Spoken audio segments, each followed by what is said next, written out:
Hello, everybody. What's up? How you doing? What are we? Is it? What day are we on? Is it Tuesday? Are we on Wednesday? Since I guessed. Now, I put Sarah Boone possibly testifies, and then I woke up this morning and guess what? Sarah Boone was testifying, and I got a message from everybody. So I just changed the title. Sarah Boone testifies. Autopsy broken down. Happy Tuesday, everybody. Yesterday I did this thumbnail and I heard that Sarah Boone might testify. And then lo and behold, she did. So I never changed the topic. Taco Tuesday. Happy Tuesday, the classic one. Thank you, Rosie, so much for your 99 cent. Oh, I froze. 1 second, y'all. Sorry about that. I froze. Thank you so much for the 99 cent super sticker. I'm here, y'all. I'm here.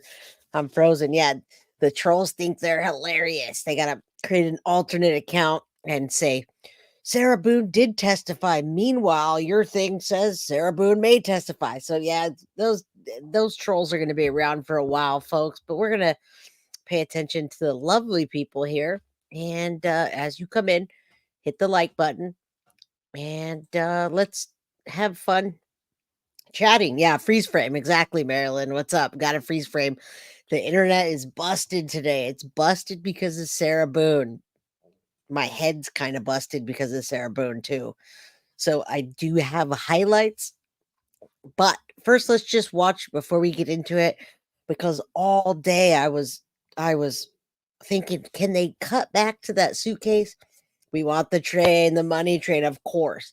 We know Foxy Amazon's here, and Foxy Amazon will probably gift a membership at 420, maybe. If not, somebody else will. So thank you guys. Yeah. Trolls keep trolling around. Yeah. Yeah, I don't know. They must be bored. I was talking with my buddy at work earlier, and you guys know, some of you know, I'm a mechanical COO of a mechanical engineering company, and this guy's like a genius CAD trainer. And he says, man, what's wrong with those people? Like, do they really have nothing better to do than to sit there and make these posts and do this Reddit stuff? And I'm like, yeah, they actually do. So, we have a job, we work all day, and we have other stuff to do. And then I got to come on here and hang out with my crime crew. So, no worries about that. But before we get into that, I'm going to take you way back. And the reason I'm going to take you way back is because all day long, I kept thinking, right when Sarah Boone testified, I kept thinking, I need to see this video again. I need to see it. So I'm probably going to play it. And then I'm going to do the autopsy, a quick 11-minute autopsy deep dive. And then we're going to start watching Sarah Boone testify. We're going to watch the lovely highlights of it, and we'll see how far we get. Because if you watch this today, the freaking cross-examination was horrible. Did anyone else watch the cross-examination? Horrible. Oh, what happened? Hi, JC. My favorite Randy B. I'm so sorry if I'm freezing right now, y'all. My computer's downloading some stuff, so let's get into it while I finish downloading. I hope it works.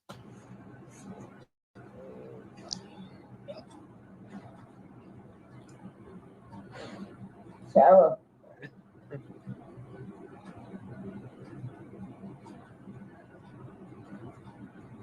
For everything you've done to me. Sarah. For everything you've done to me. Sarah. Fuck you. Sarah. Fuck you. Sarah. Stupid. Sarah. That's my name. Don't wear it up. Sarah. I can't fucking breathe, babe. Seriously. Yeah, that's when you do when you choke me. Sarah. Sarah.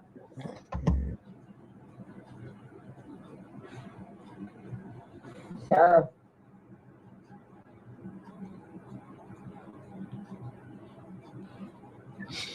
Sarah, I can't breathe, babe. Now, remember, not only did she still want to marry him, folks, but she said they were soulmates. She said they were one soul put together. Oh, I just can't even. Yeah, this is evil. But when she goes on the stand, she acts like like she acts like she's this meek little girl. She says, "I don't know, maybe like just this meek little person." Cross was a huge letdown. But yeah, I think Synth said something right. I think I think her being a huge letdown is because they let her hang herself. All right. And trolls, if you're in here, goodbye. I'm gonna if you're testing out the waters, I'm about to kick you out. I want to focus on people like Rosie that want that train. Choo choo. We want that train, and we want to talk about soulmates.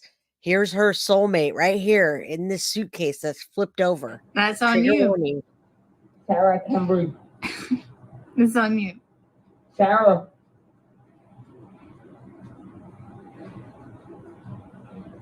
Real ransom. Might want to get video for it extra. Because I got this. Sarah. Real ransom. Sarah.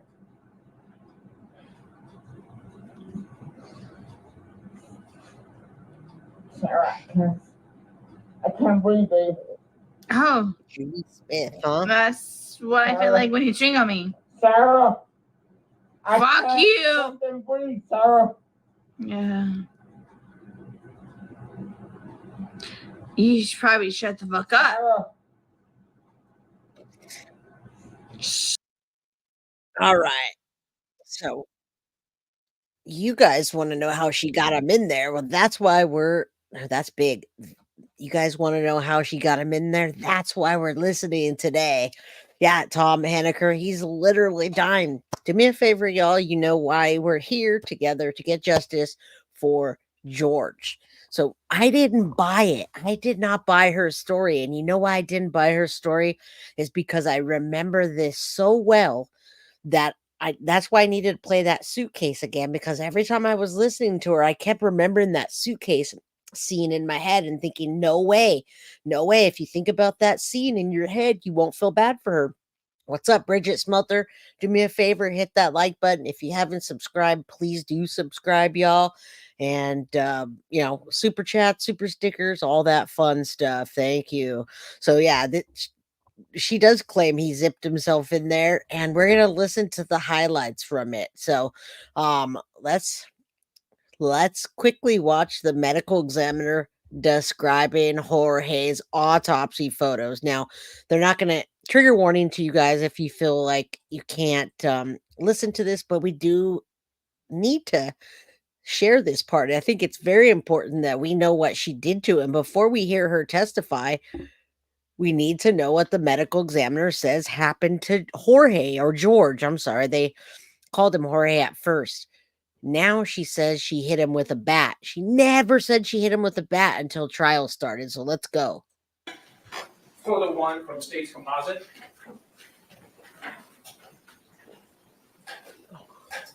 Tell us, what is this a photo of? So this is an identification photo that's basically just showing from about the level of the collarbones up. And this is Jorge Torres. Yes. Did you note any signs of injury in this photo? Yes. So there's some ecchymoses around the left eye. This picture, it's a little bit hard to see, but I think there's another one coming up. There's also an area of ecchymoses up here on the left side of the forehead with also some swelling associated with that. The lips have some contusions and small lacerations. And then on the left shoulder here, you can see a little bit of some ecchymoses here, or again, ecchymoses are kind of like big bruises. Well, just everybody know that George is his name now. I used to call him Jorge, and everybody calls him George now. So it did start out as Jorge, and I've been following the suitcase trial for a long time before it was even a trial. So I just want you to know that they started calling him George after like the first 6 months. So, and sorry if I freeze, I'm kind of downloading some stuff right now, but you guys need to hear what the medical examiner says. And then we're going to listen to her talking about poking the bat. She pokes him with the bat, but then another time when she hits him with the bat, it's crazy. We're not going to listen to 3 hours of testimony, but we are going to listen to highlights. All right. And you're going to get a good idea before we get into it what happened. So 111, say a prayer that we get complete and utter justice for George and that the jury sees through this lady. Crazy, loony, boony. Turning to photo 2 from State's composite.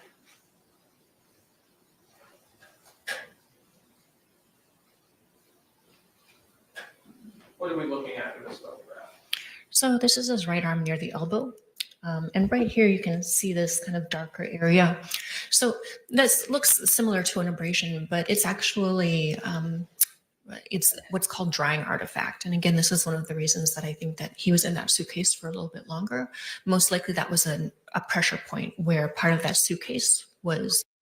All right, now pay attention and listen up, because if you feel bad for her at any point when I start going on and playing her testimony, think again and remember George. Remember how small he is. Remember the bruises. Remember how long he stayed in there with no air. And remember him saying, "Come on, Sarah, let me out." He wasn't yelling at her or threatening her at that point. And she was filming him. That would have been the time to film him, when he was threatening her and she didn't. Let me hit this. I might have to go grab my dogs, but let me hit play while I do this. They're barking. Resting on his elbow in that area. And then after death, that tissue dries out. And that's the discoloration that you're seeing there.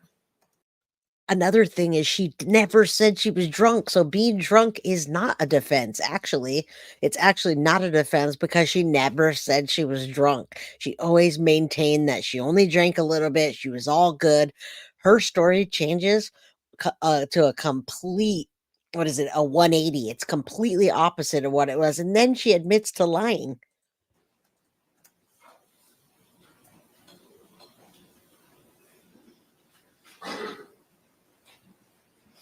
Turning to States 3 from the composite. So here you can see a little bit better. I don't know if you can get a feeling for this, but this area is what we call edema or swelling. So this whole area is edema. It's a little bit discolored, so ecchymosis. And then again, really at the corner of the eye here, you can see that darker discoloration. And so those are injuries from blunt force trauma.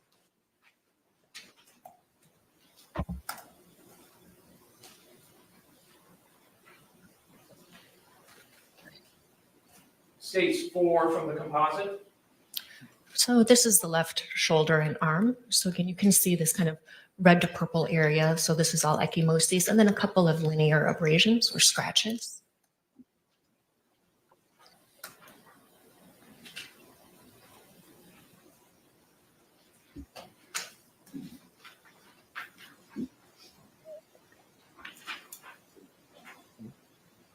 States 5 from the composite.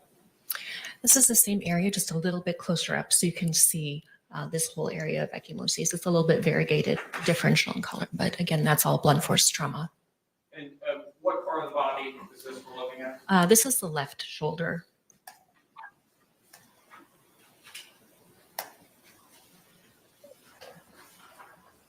States 6 from the composite. That's the same area, but in this picture, we have a scale or the ruler. And Why do we use scales and rulers? That's just to give an idea of how big the area is or how large the injury is. Come on.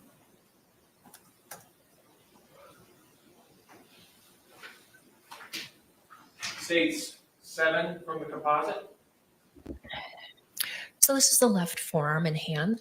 And you can see the area right here that's a little bit red to purple. And then also right here on the left hand, right here and here. Those are all areas of ecchymosis, again, blunt force trauma.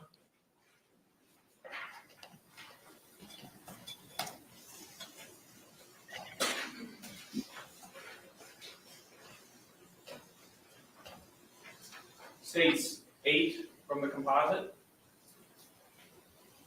Again, the left arm. Just from a little bit of a different angle, so you can see, and a little bit with the elbow too here, but you can see all these areas, ecchymosis.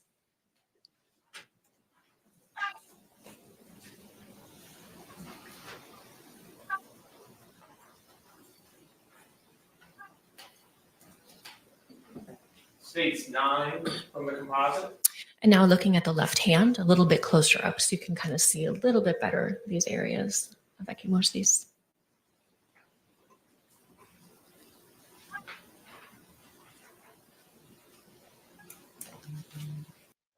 Yeah, and we're about halfway through this. We're not playing the whole, 40 minutes or whatever she was on the stand, but we're gonna get some good highlights for you. I'm gonna start off with her admitting that she hit him with the bat. This is the first time we ever heard him say that. Many people watch this today and listen to it, so they're on overload. There's lots of trials going on, but I do appreciate that you guys are here. Hopefully after this trial, they do an escape mechanism on a suitcase, because you know how many suitcase trials there are now. I could probably dig up at least 3 major suitcase trials. So yeah, hopefully they come up with a new escape mechanism. Let me go grab my dog. He's bugging me.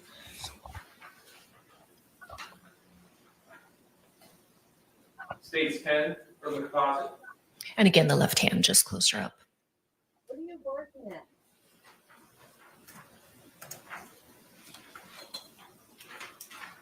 States 11 from the composite. So now we're looking at the back, and you can see that there are these linear abrasions in the mid-back. Are those scratch marks for?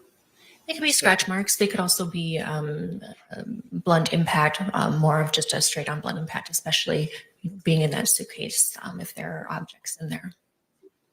What is the discoloration that we see around his shoulders and then and some other spots on his back? Sure. So you're talking about this area? Yes. So that's called livor mortis or lividity. And that's one of the changes that we see again after death. And basically what that is it's postmortem after death, settling of blood in the blood vessels. And so it's dependent on gravity and it's dependent on the person's position. So what I mean by that is we're seeing it on his back because after the time of death, at some point in time, he was more positioned on his back. And the areas that are lighter, that's because for a couple of reasons. It could be the position of the body, meaning that it's not in the gravity dependent position, or there could be something pressing on it. So either one of those.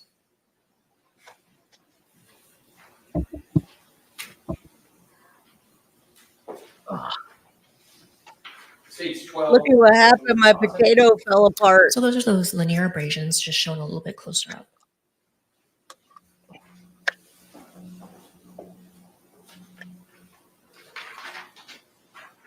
Stage 13 from the composite.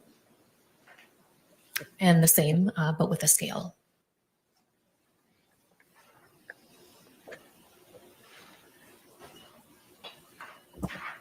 Stage 14 from the composite. Yeah. So now you're seeing the left side of his back and also the back of his left arm. And you can see these areas here of ecchymosis, and these are a lot darker than some of the others that we've seen. One of the things that I did is... All right, now I don't know if you guys saw this or not, but I hope it's giving you a good idea. And again, you know, trigger warning for the rest of it, because there's sometimes that it's just, you know, it's sad and ridiculous and the lies are outrageous. But don't worry, Sarah Boone doesn't cuss. She says, is it okay to curse? She makes sure she asks us if she can curse. So don't worry. You don't know a lot about the case. 8 attorneys dismissed her, and you'll see why. It's a suitcase trial. She put her boyfriend in a suitcase and left him there. And there are autopsy photos she's explaining. I looked underneath the skin in these areas because they're so much darker and so much more dense. So I wanted to see if there was injury of the deeper tissues. So these areas are associated with hemorrhage or bleeding into the skeletal muscle, so the deeper tissues. And so that's just indicating more force applied to that area. And when you did your internal exam, did you examine this area, and did that inform your findings? Yes.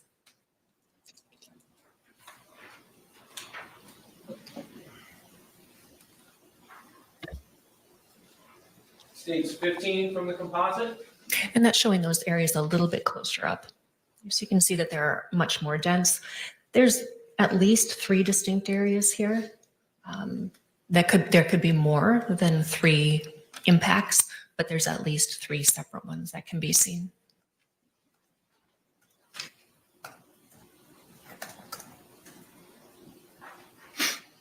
States 16 from the composite. This is just showing the upper back and the back of the neck. We've got a linear abrasion right here on the back of the neck, and these were the ones shown in the earlier pictures. Yep. And states 17 from the composite. And this is just showing the same area of the back and the back of the arm, but just at a different angle. Hey, Princess Mish, good to see you. Everybody, as you roll in, there's 135 people watching and chatting. Do hit the like button for me, and I appreciate all of my chatters that are also modding. So thank you. I know everyone's tired today, but we're about to get into Sarah's lies. So we've discussed and seen evidence of many different injuries. In total, how many blunt impact injuries did you identify? I can't give you an exact number. Again, you can have multiple impacts in a very close area.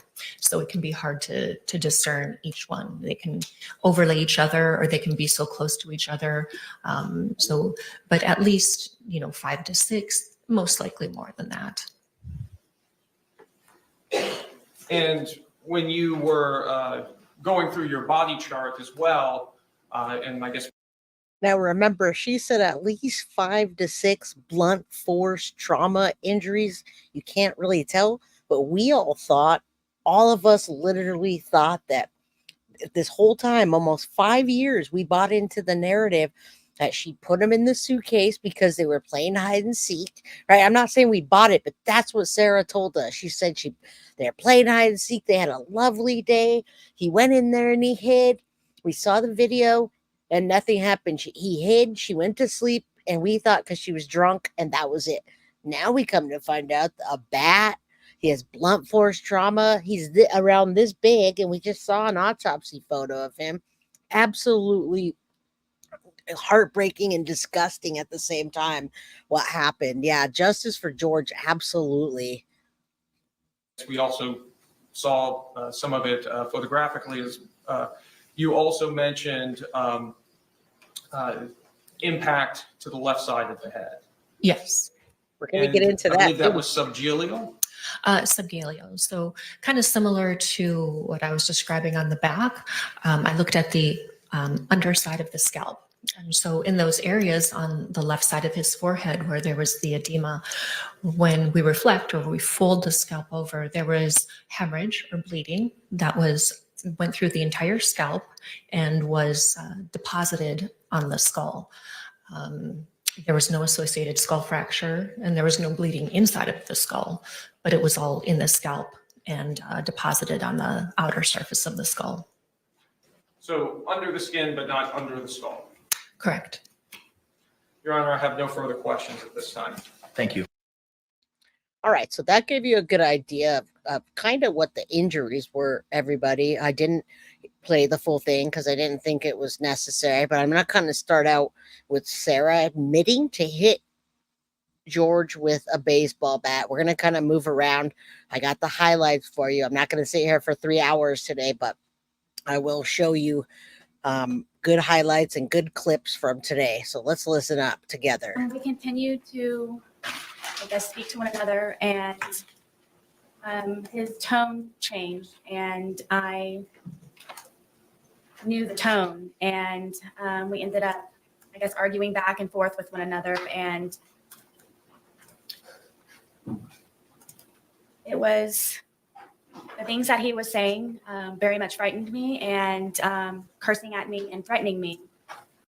Now, pay attention how she says she's frightened, and she talks about everything with zero emotion, but she also talks about how threatened and how scared and how worried and how anxious she was.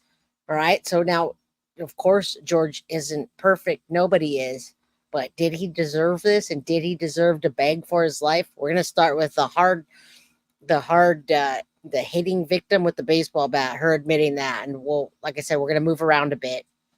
And Did he want you to let him out of the suitcase? I'm sure so. Okay, go ahead, tell me. And it got very heated very quickly, and he continued to push on the suitcase. And my fear was that he was going to break out of the suitcase, knowing that it was a broken suitcase. And his hand started to come through. His hand started to come through this way. And Right. so I shook the suitcase. Trying to get his hand to go back in, shaking it, and telling him that, please stop doing this. Please stop doing this to me. Please stop doing this to me. So his hand actually got out of the suitcase, Yes. and you went to the suitcase Yes. and shook it. Yes. Did that force his hand to go back in? No. So you're shaking it. Were you shaking it to try to get his hand back in? Yes. How long did you shake it? I don't know. But his hand was still out. Yes. Was he trying to get out? Forcefully, yes. Was he angry at you? Yes. I feel this is very rehearsed, everybody, and I believe now that listening to the small portion of the autopsy report that she was saying that she was shaking it the way that she did was to justify the bruising in the head, the bruising on the arm. She's trying to say that she shook it and that's what happened rather than her throwing him down the stairs or pushing him down the stairs like the neighbors said they heard. That's what I believe happened. I do believe that she hit him with the bat. I believe she pushed him down the stairs. That's just my opinion. And yeah, it's very rehearsed. She looks very mad. And hello, Kama Halani. Good to see you.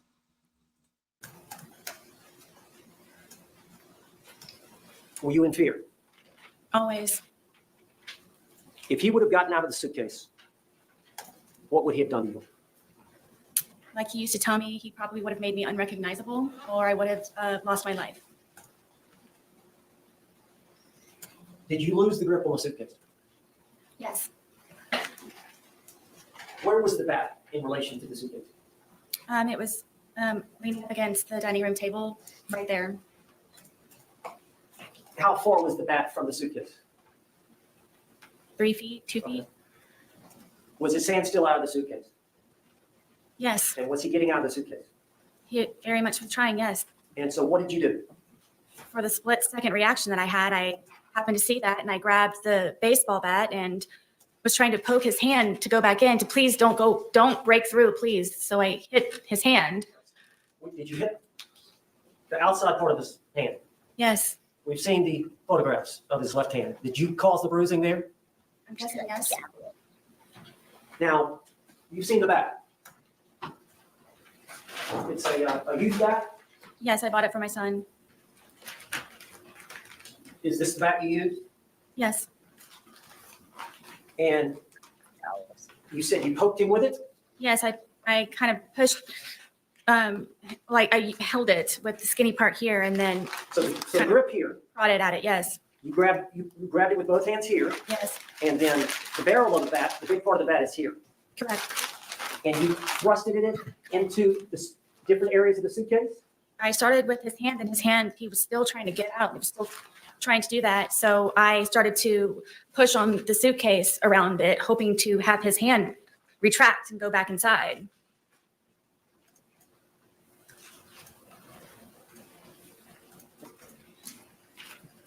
You made those injuries. I did, We've seen the photographs. yes. We see the bruising. Look at her jowls, everybody. I rarely use that word jowls, but when it comes to Sarah Boone, she has jowls. And yeah, it looked like she was hitting it and poking at it. Now she's trying to explain the bat injuries. Yeah, whatever, Sarah. You've lied the entire time. Let's continue watching her lie. I really wanted to play this first so you can see and get a sense, because in the next clip, we're going to see what he supposedly did to her. I know it's battered spouse syndrome, but she goes way back. And thank you, Rosie. I know you're trying to get the 99-cent super sticker train.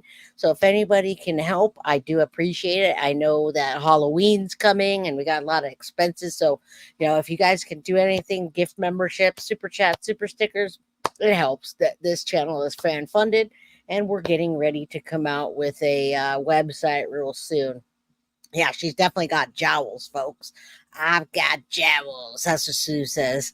I don't use that often. All right. Is that from that bat?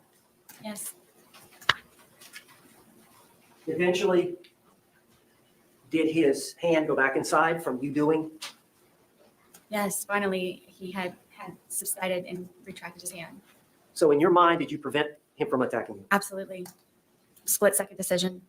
Now, once he retracted his hand, do you remember zipping it up some, or what did you do in relation? Because he was upside down, was he not, at that point? Yes, At some point, you flipped him back up. I did. Tell how that happened. He wasn't cursing. He wasn't threatening. His hand was inside foremost. There was no more of him trying to break through the suitcase. So I felt safe enough to turn it back over. It wasn't happening anymore. You went back to the video and the couch, I did, yes. and we saw the second video, Yes, the 22-second, and he's right side up again, yes, and you hear him say, Sarah, yes. had you left enough room for him to get out? Zipper to zipper. Yes, that's how his hand was trying. That suitcase has two zippers, doesn't it? And they meet at various places along the line? Correct.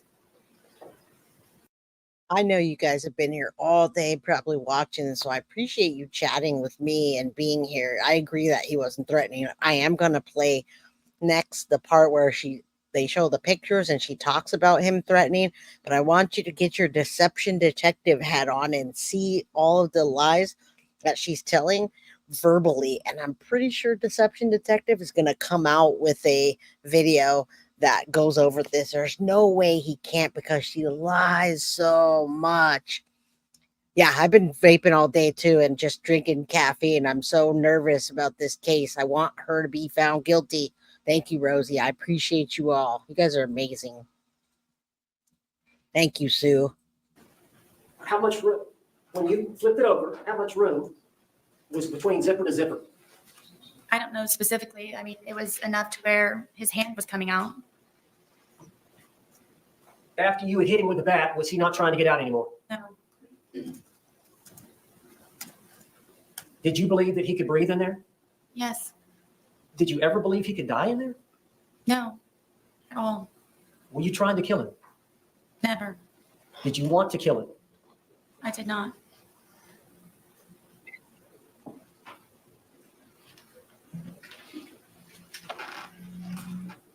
Did you walk upstairs?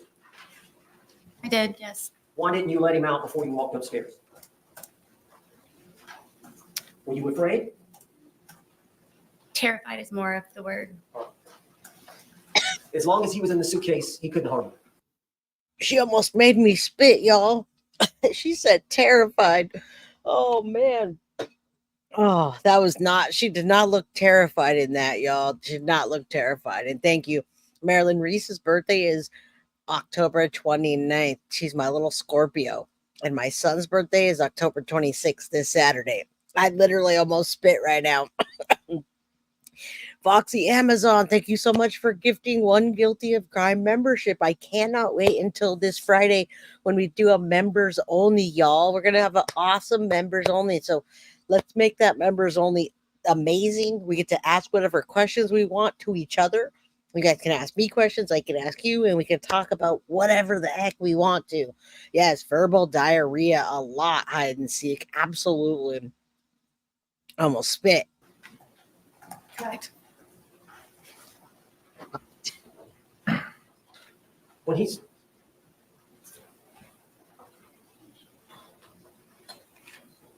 did you want him to calm down?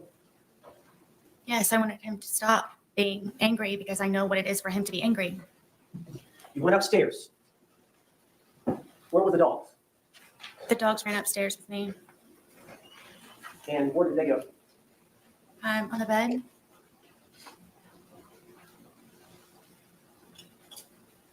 Did you have the phone with you? Yes, I know at some point you called your husband, Brian, did you not? I did. You recall how long that conversation was? Not very long. Can you recall what was said? I don't remember exactly. No, I don't. Now, pay attention how many times she doesn't remember what happened when it pertains to her and getting her off. And then when it pertains to not help, when it pertains to helping her, she remembers exactly. She remembers what they had for dinner, what they ate, what she made, what leftovers there are, what her son did, what her husband did. But then when she knows that it's going to be used against the things that she's lied about, she doesn't remember, especially in a cross-examination, which I don't know if we'll get to that. It depends how many people are here and how the train's rolling. Because, you know, I've been at work all day and I'm like, I've been watching this all day and trying to pick out the best parts. So we'll see.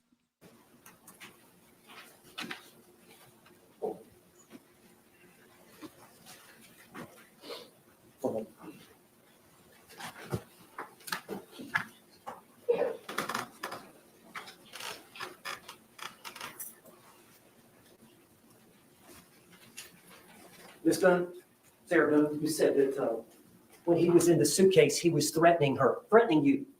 Can you tell the jury what he was saying? I don't know. Am I allowed to curse? Yes. But he was going to fucking end me. And That was the first time she cursed. And she said, he's going to fucking end me. Wink, wink. Can I curse? He's going to fucking end me. I'm going to play that one more time. This is the first time she curses, y'all. And she has to ask if she can curse. Can you tell the jury what he was saying? I don't know. Am I allowed to curse? Yes. But he was going to fucking end me. And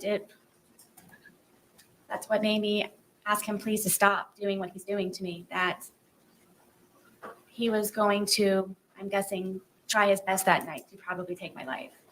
But what the threat you heard was he's going to say the fucking word. end me. Excuse me? Fucking end me. End you? Yes. Hold on. Yes, sir.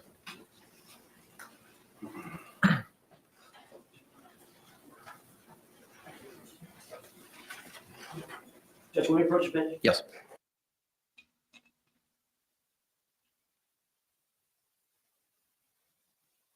All right, we'll fast forward to this part where she's just blinking. Blink, blink, blink.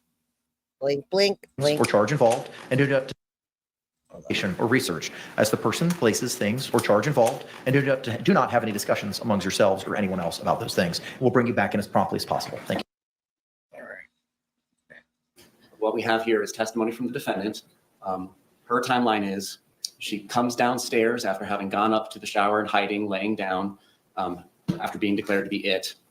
She comes back downstairs, and before she gets back to the bottom of the stairwell, she can see that the victim is in the suitcase trying to get flat because the lid is flopping and he's not hidden just yet.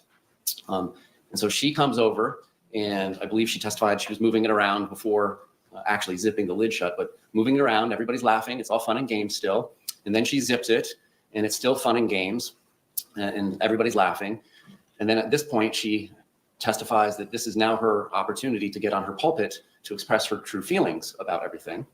And that's when she sits down on the couch and opens up her phone device and begins recording what later turns out to be IMG _1062.movie at 11:12:45 for 2 minutes and 3 seconds. During this period of time, the decedent is expressing meekly that he can't breathe. The only time he ever curses at her is, Sarah, I can't fucking breathe, babe, I can't fucking breathe. All right, so we watched this before. We saw the exact timeline of this because we just watched it. So I'm going to get back to her testifying. This is outside of the jury. Now we're going to be back. Inside the suitcase. Oh, She put the it's bat still up. out. When she realized he was not going to do that any further, she flipped him over right side up. She still had a fear, knowing that if he got out, she would be harmed. He would beat her up. She went upstairs.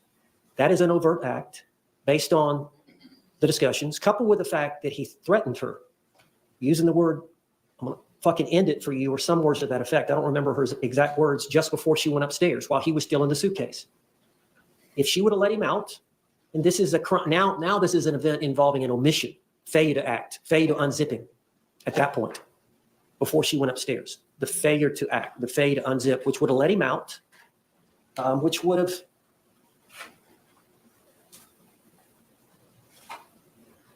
created a situation that she believed was Bullshit. imminent bodily harm to herself. And I guess I'd get a couple of examples. Let's say that a police officer is called to a We know it's a bunch of BS, and I think they're still outside of the. Let's see, do they come back? Okay, I got another clip. Let's stop this one. I wanted you to hear this. I wanted you to hear the one of her saying that she hit him with the bat because I didn't want to try to find it. All right, this is where they're talking about the images and her claiming it was abuse. Objections overruled for now. All right.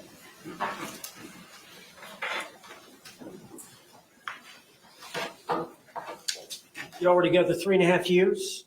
Yes. Is there times when he would get to a state of intoxication where he would get violent against you? Quite often. Judge, can I approach the witness? Yes, as long as you show it to the state first, please.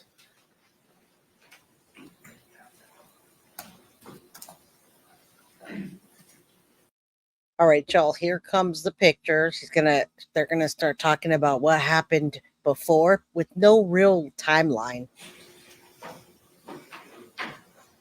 It's kind of all over the place. It's like what happened before, not really when, just that it happened. Defense exhibit for identification P. It's 2 photographs. Could you look at those photographs and see if you recognize those?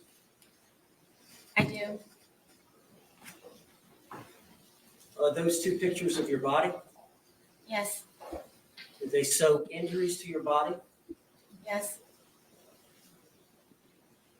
Were those injuries caused by Jorge Torres? Yes. Are those photographs a fair and accurate depiction of the injuries you sustained at the hands of Jorge Torres? On this occurrence, yes. You remember this occurrence? I don't. It was so often. You Bullshit. remember a specific date, I don't. but you're sure that that's you? Yes. Is that the injuries that what's the injury to the rib cage? I don't remember specifically. These may be the pictures. So when we used to go over to his brother's house, one of his brothers and his Sustained.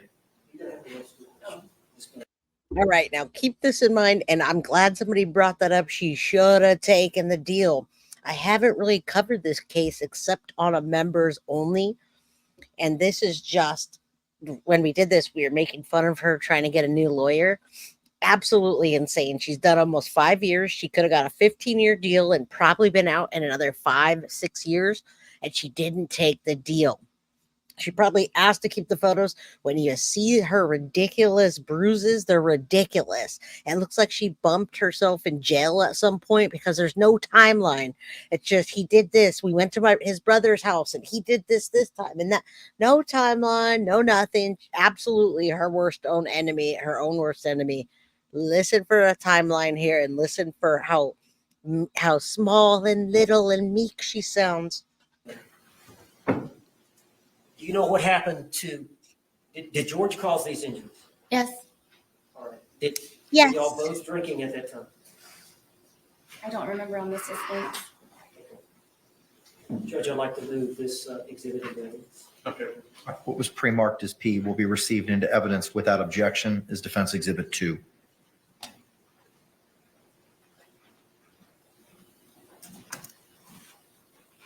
I'm not sure. I heard this. Mr. Owens, may I give you just a number, please? Thank you. Mr. J, would you be so kind?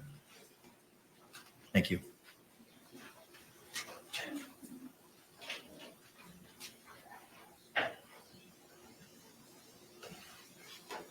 And I need to ask permission to publish it. Yes, sir. You may do so. All right,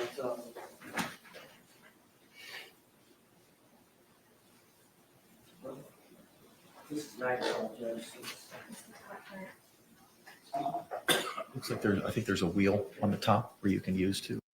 Now you guys will get a few pictures. You got a picture of the autopsy when George was laying down. You saw how skinny he was.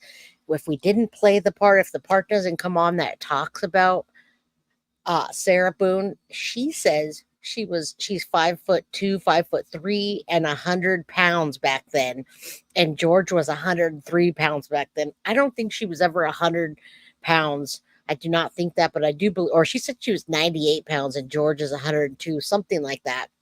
I do believe they were both toxic for each other, but there's no reason on this God's green earth to do that to somebody, to let them suffocate when you're mad at another time that they did something that you guys always did. They always fought. They always got drunk. They always abused each other.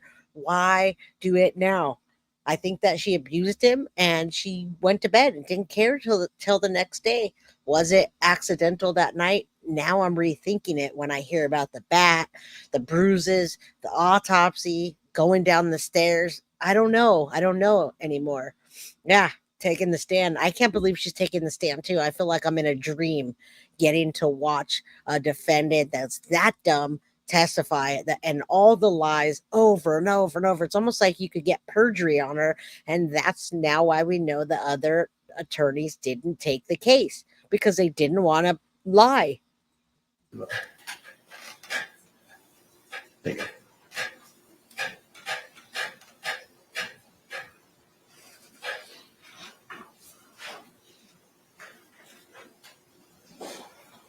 Ms. Boone, is that you? Yes. Are those injuries to your arm? Yes. Were they caused by Jorge Torres? Yes. And during the same incident, is this you? Yes. Is that an injury or bruise to your ribcage area Yes. and your arm? Yes.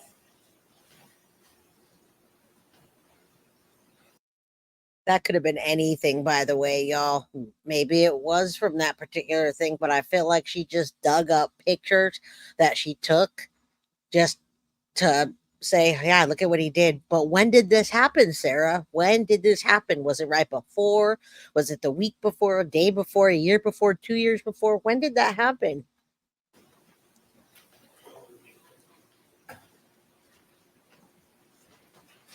Exactly. I'll show you identification, defense identification Q. See if you recognize that photograph. Yes. Is that your thigh? Yes. Okay. Do you remember this incident? Yes. Can you tell the jury what happened? I wanted to take my dogs for a walk and get off of the back porch. Were y'all drinking? Yes. And he was upset that I would rather go walk my dogs than sit there and continue to drink. So he slapped my thigh possibly hard as he possibly could and said that you're not going anywhere.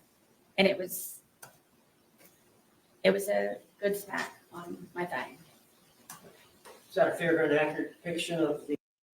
Maybe it was foreplay, y'all. He was smacking her thigh. If he'd have moved down, he'd have been smacking that ass. Just kidding. Abuse is not okay, but coming from her, it's just absolutely ridiculous, the things that she says. He didn't punch her in the face or bruise her that day. He smacked her thigh is what she's going to come up with. She didn't have a black eye.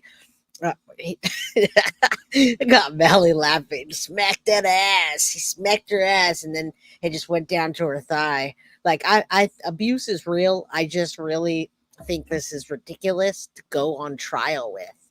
It's absolutely insane. Yeah, she uses her dogs the same way she uses Lucas to make her look wonderful and George look horrible, but really she looks terrible. I'm glad you guys are getting a kick out of smacking that ass. I don't condone abuse, but I don't condone liars either. The wound that you suffered as a result of George Torres slapping you on the thigh? Yes. Judge, I'd like to offer human evidence. No objection. What was pre-marked as Q will be received into evidence without objection as defense 3.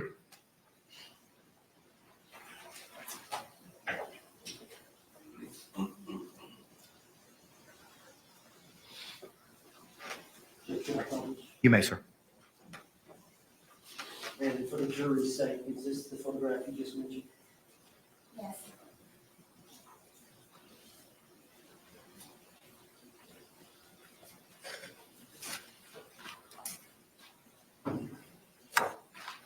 Let's show you identification, defense identification S.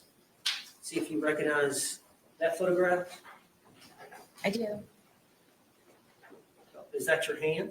Yes. Is that your blood on your hand? Yes, it is. Is that you standing, looks like in a room with flip-flops? This is in the kitchen at Brian's house. Okay, what happened there?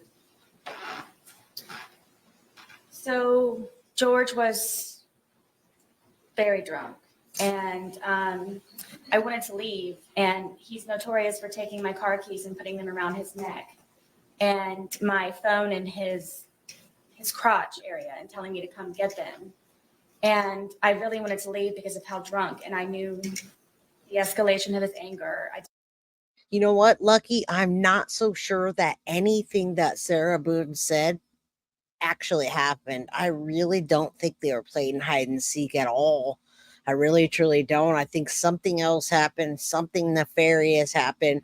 After this clip, I'm going to show you a quick clip of where she goes and stands next to the suitcase and demonstrates zipping it up. Now, I can be here as long as you guys want. I have Reese at home. I picked her up early today. We're 53 minutes in. As long as you guys keep doing me a favor and hitting the like button, making sure you subscribe. I know we all are tight on budgets, as I am. So if you're tight on budgets, just like, share, subscribe. If you want to gift memberships or get yourself a membership, Friday we're doing an awesome members only. Yeah, we can play a drinking game every time she says something in that little baby voice, or you guys can come up with yeah, the zipper didn't actually work. And they called out because there was a paper clip on it. So the longer you want me here, let me know. We got to get 170 likes. We have 171 people in chat. If you can hit the like button and keep me on here as long as we can, I'll do that. Wes says, hello, everyone. If they weren't playing hide and seek, then why was he in there? Well, she had a bat. She was hitting him with a bat. She could have said, hey, get in there.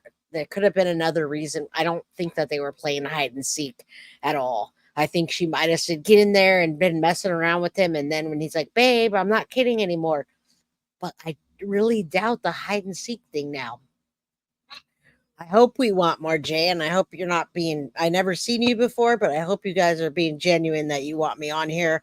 Nowadays with the trolls, I'm like, it's disheartening. So let's keep going so I don't think about that. Didn't want Wes to be said there hi. when it was at its peak. So I tried to take my keys from around him because he kept taunting me to take my keys, come get your keys. And so I attempted to go and get my keys. And so he ended up getting a butcher knife. And I had an opportunity to call Brian to come and help me, to please come pick me up, to come get me. And of course, he brings my son with him. And so I'm in the parking lot asking Brian to please help me get my car keys away from him. And there's neighbors, and it's a scene at this point. And George comes to the doorway of my townhome wielding the butcher knife, saying that, do I curse? Yeah. That no one's going to take her fucking keys. No one's going to fucking come into this house. And he's waving the butcher knife. And I walked up to him, and I just wanted to leave. And my little son, who was, I believe, 7 or 8 at the time, just is screaming, give mommy her keys, give mommy her keys, let her leave. Brian was even trying to negotiate with him, saying, please, you know she'll come back, just let her leave. So I went up to try and take the keys from him, and he was pulling on them, and I ended up pulling harder. And he pulled them back again to try to pull me in the house, and I pulled them even harder, and it ripped my finger. And at one point, I had lost the fingernail, and the tip of my pinky was severely gashed. Judge, I'd like to offer this. She got a paper cut? No. Oh, man, what an abusive son of a bitch. You know what? I think that the alcohol did add fuel to the fire. I think they both abused each other. And I think her accusations are absolutely ludicrous. And I think everybody sees right through that. Now, of course, we don't condone pulling somebody's pinky or ripping your finger. I don't condone any of that. But I think that she was just as abusive. She was fatter than Jorge. You can see his arms were like a beanpole, and I'm pretty sure she punked him more than he probably punked her. She probably could pick him up by her shoulder and carry upstairs. All right. Where are the trolls? Grrr.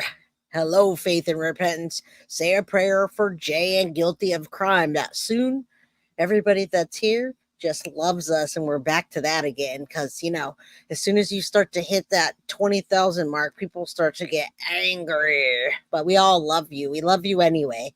We love everybody. You're welcome on the channel. Okay. What was it pre-marked as, Counselor? Just like S, but metaphorically. Yep. What was pre-marked as defense S will be received into evidence without objection as defense 4.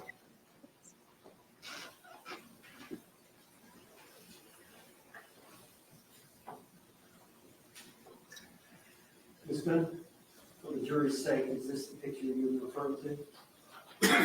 Is that the nail, or is it on? Still on? I believe so, yes.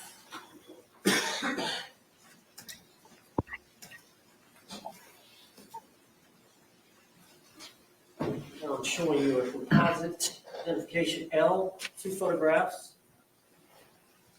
Can you look at those photographs and tell the jury what they are? I wanted to eat, and while he was drinking, went and made myself, as quickly as I possibly could, a microwave bowl of, I believe it was broccoli and cheddar soup, and I didn't get it. All right, listen to this part, y'all. She made herself broccoli and cheddar soup, feeling bad for herself again. Absolutely ridiculous. I mean, if I were George and she did the things that she probably did to him, I'd probably throw that broccoli cheddar at her face. But she doesn't say those accusations, and she doesn't give us a timeline. So without a timeline, me as a juror or a potential juror just doesn't do it for me. It's not working for me. Out enough time, and he came up behind me and he slapped it out of my hand, and it was a 2nd-degree burn. I went to the hospital for it. Are those fair and accurate depictions of the injury, the burn to your thigh? Yes. We'd like to offer identification L in evidence. Okay. What was pre-marked as L will be received into evidence without objection as defense 5.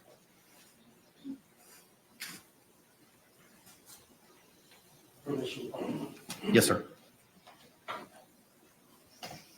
You had to go to the hospital as a result of these injuries to your thigh? Yes, Okay. it's extremely painful. Is that a depiction of the burn? Yes. Is that your thigh My thigh, yes, and your knee? yes.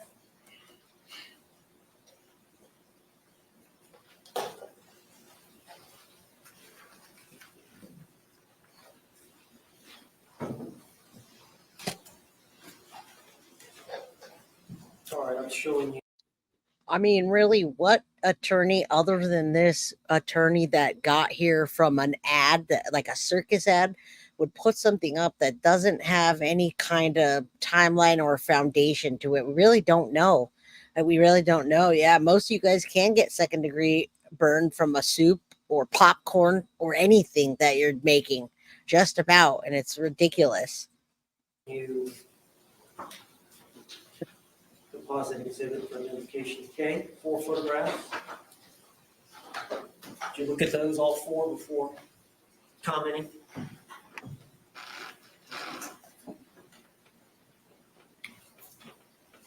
This is a longer story, isn't it? Go ahead and tell.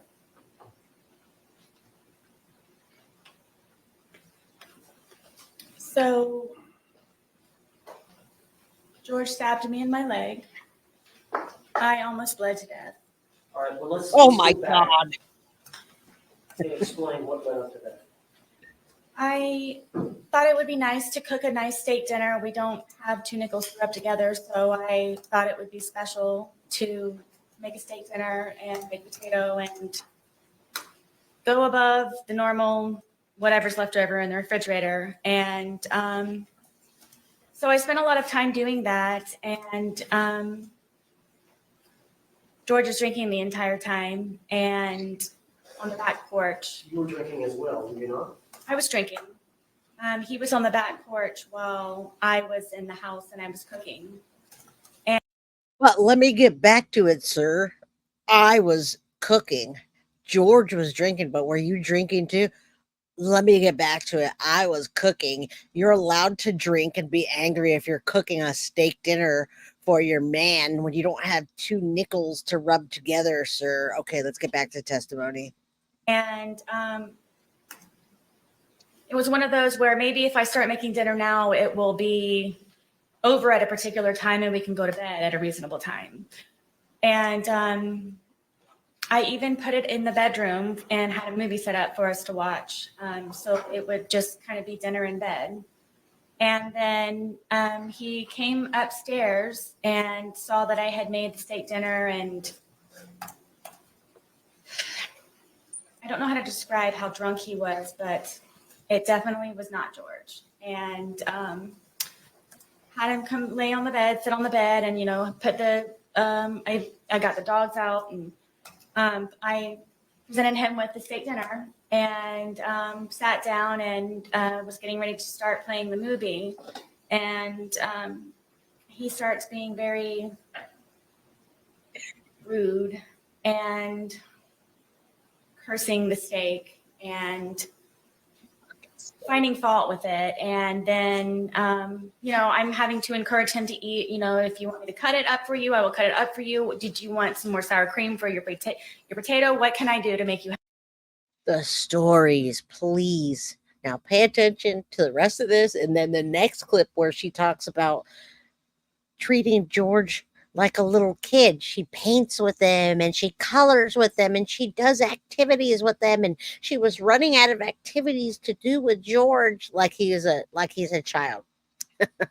Sister Carol M. Clark, good to see you here. Scary Sherry, I'm glad you're still here. And a steak dinner only means a date night with most partners. Thinking sexy time might be in the cards. I don't think so, because he cursed at the steak. Happier.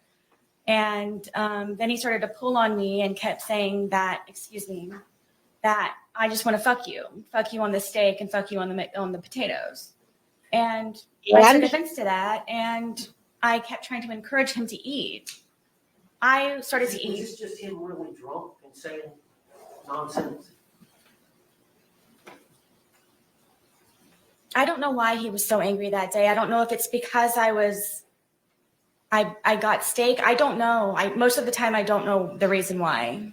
I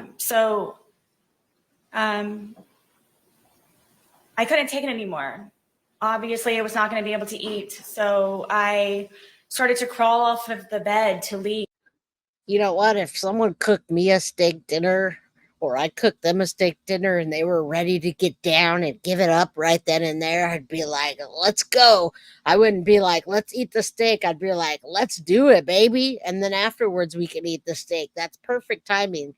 I love steak and what George was saying, but just not about her. I think that's all a bullshit story, to be honest with you. And I'm just teasing, but it's so ludicrous what she's saying. She's victim blaming, absolutely victim blaming. He wasn't there to defend himself. Yeah, she just said that he wanted to bang her on the potatoes and the steak. Right, Kels? I'd be like, hey. Now that's really called an alcoholic. Let's go. You just cooked me a steak. Let's do it, baby. I don't think she understands what she did or what she's saying. Just the bedroom. And he told me again that I'm not going anywhere, and he stabbed me in my leg, and it crunched. You could hear a noise that it made, and blood just started to come out of my leg just like a fountain. So I got off of the bed. He's starting to freak out and grabbed me a towel.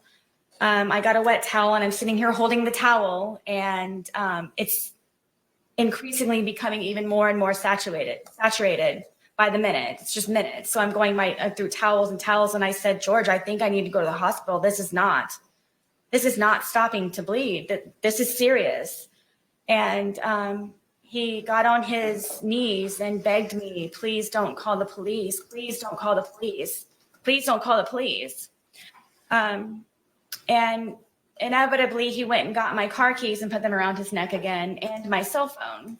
So I was not able to call anyone, and I wasn't able to leave in my car. So I figured I would just go downstairs, and I'm just going to go downstairs. And I had propped my foot up on the glass table that we had, and blood is just everywhere. Blood is everywhere.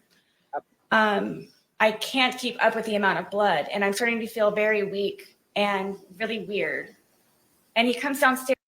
And Tom, you're 110% correct. None of this can be proven. Where's the police report that she made her man a steak, and then he said, let's bang on the potatoes, baby? And she said, no. And he stabbed her in the leg, and it was like a fountain. What? That's basically what she just said right now, y'all. She just victim blamed George. Wow. Hello, Miss Lavender. How you doing? Good to see you. And he's still begging me, please don't call 911. Please don't call 911. I kept telling him, there's something. This is serious. This is something. Because he knew that he would probably get arrested or something bad would happen to him. So I couldn't take him anymore. He was just all over me, and just, I'm bleeding. I'm bleeding very badly, and he's having me try to console him. And I kept telling him, please, I need to call 911, please. And I said, okay, just give me a moment. And I crawled upstairs to my son's bathroom, which is the furthest bathroom away from everything. And I remember holding onto the sink, and I looked into the mirror, and my lips were blue. And I knew I needed help. I needed help. And he came upstairs looking frantic for me, calling my name. And then I turned to him and I said, please, I'm going to die. I've lost a lot of blood. There's something wrong. My lips are blue. Please, we don't have to call an ambulance. If you could just take me, I'll drive whatever I can do, please, to go to the hospital for this.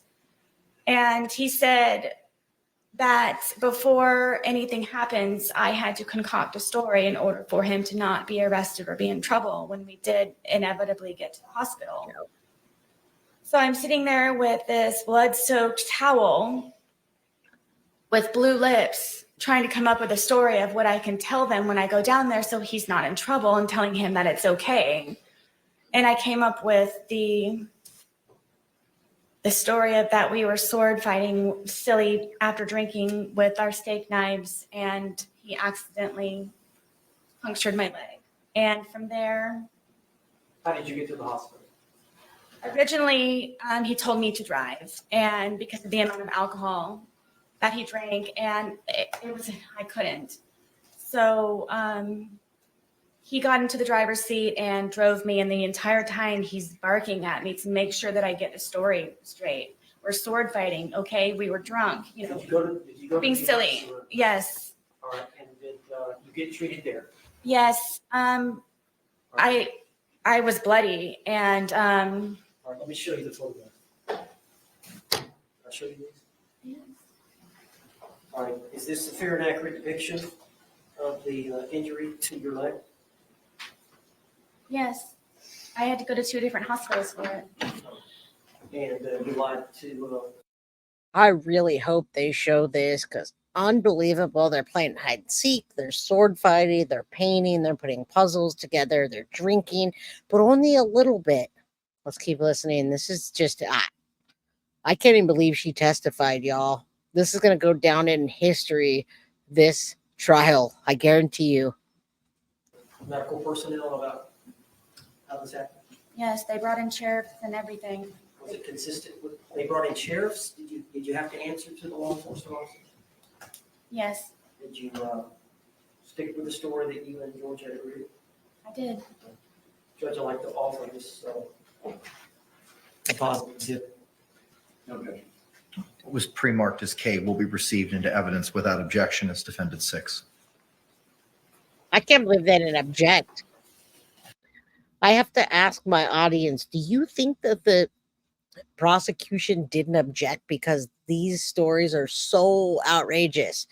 I'm not hearing objections. I'm not hearing them stopping. I'm not hearing them say anything. And then when they cross-examine her, it's almost laughable. Like, I really thought they were going to get up there and just slay her like George did with the Zorro blade, and they don't. So I think that maybe they are just trying to let her crucify herself. Most times they did offer her a deal. She didn't take it, and I don't know. Let's keep listening to her tales.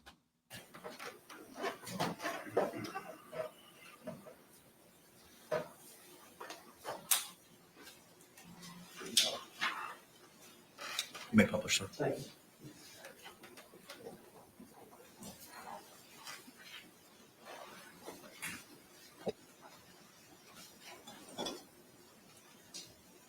Aw, she's smiling. Is this you at the hospital?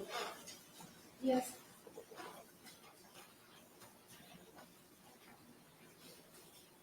Is this the stab wound to your leg? Yes. Is this a close-up of the stab wound? Yes. And was that, did you hurt your foot? No. Now, if you see this, now you can't prove anything. So over here, she's smiling. She's posing for a picture. Right here, she's literally smiling for the picture. Hold on. You can see her face. She's like, hey, I'm all good. And then we're going to see this, which you can't verify how that happened. And in hindsight, I'm thinking that happened. To be honest with you, I'm thinking that happened because she was drunk one night and something happened. She either fell or they got really drunk and some kind of accident happened. I do not believe that happened because George said, hey, I want to bang you on this steak and potatoes, and then just stabbed her in the leg like a zombie savage beast. I do not believe that story. And it is gross, but it's something that really adds to the story that just doesn't make sense to me. I've only seen that in zombie movies, that a zombie would just be like, let me stab you and rip it open. It just doesn't. Drunken fall looks more like it to me. Was that, did you hurt your foot? No, due to the injury, I had other problems with the surgery. Okay. But you eventually recovered? Eventually, yes. Do you have a scar to that effect? I do. That's what I'm saying. Can you step down and show me? Mr. J? You may. There's a lock, sir. Out. All right, I don't know how best to do this, Judge, because we've got this bar. They can probably see it from there. Is this the injury here? There it is. Looks like there's an admission.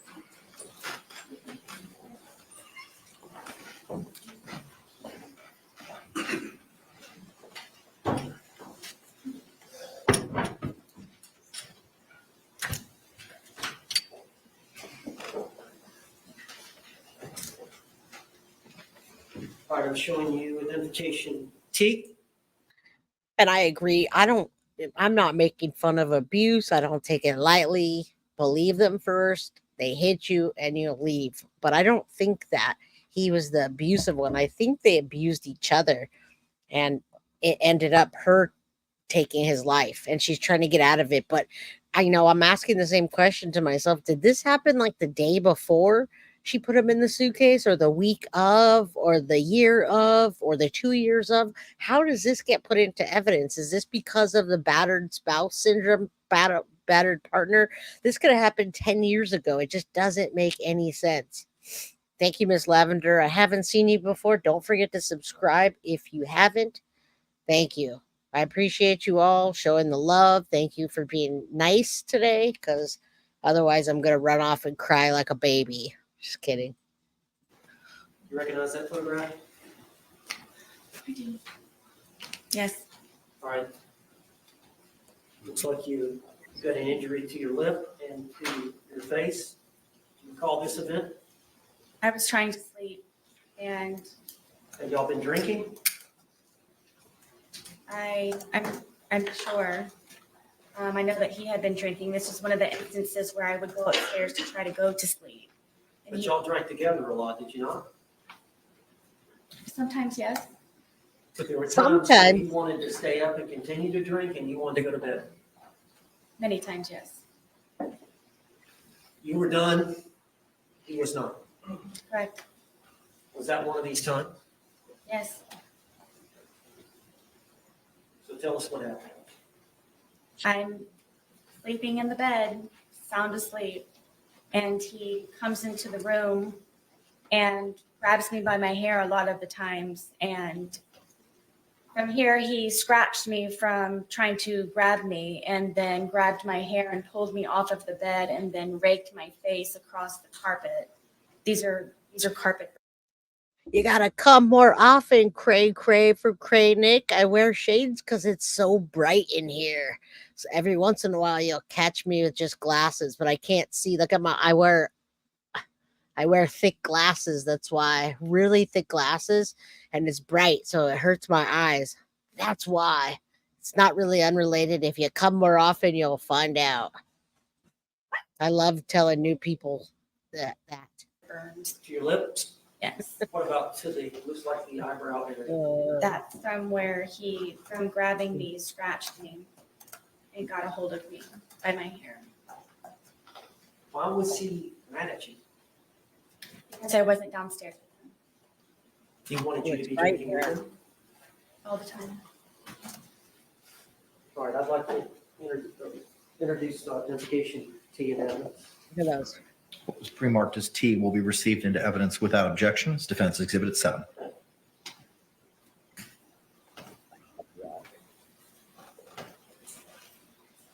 Oh, permission. Oh, You may, sir.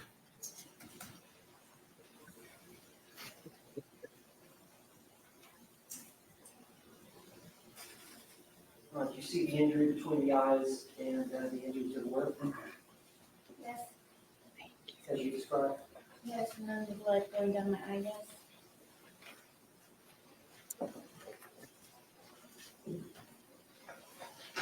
Showing you what has been marked as exhibit for identification, or defense exhibit. You for identification? Yes, Can you describe that photograph? I can. Go ahead. This was the first time that I ever called 911. George and I had gone to a bar across the street within walking distance, and at some point, I asked a guy, or he asked me, somehow or another, it was over a cigarette. And he left, and I didn't know where he went, and the bartender said, oh, he left. He took your car and he left. So, Why would he do that? well, I found out when I got home, it was because I spoke to another man. And so It is, isn't it, Adam? I'm gonna stop real quick because I'm still wondering why the heck she doesn't have medical record dates and why we're not going through timelines. But Adam, the lights are not only hot and bright, but they're really, really bright. Like that. Look at how bright that is. I can't see. I'll be squinting the whole time. All right, yeah. I wish you would. I wish they would make her have a timeline of this. Yeah, they're just pictures. No police reports. No timelines. No officers signing off. No police reports. Nothing. Absolutely nothing. It makes no sense. The bar people were probably thinking, "Oh shit, here she comes again."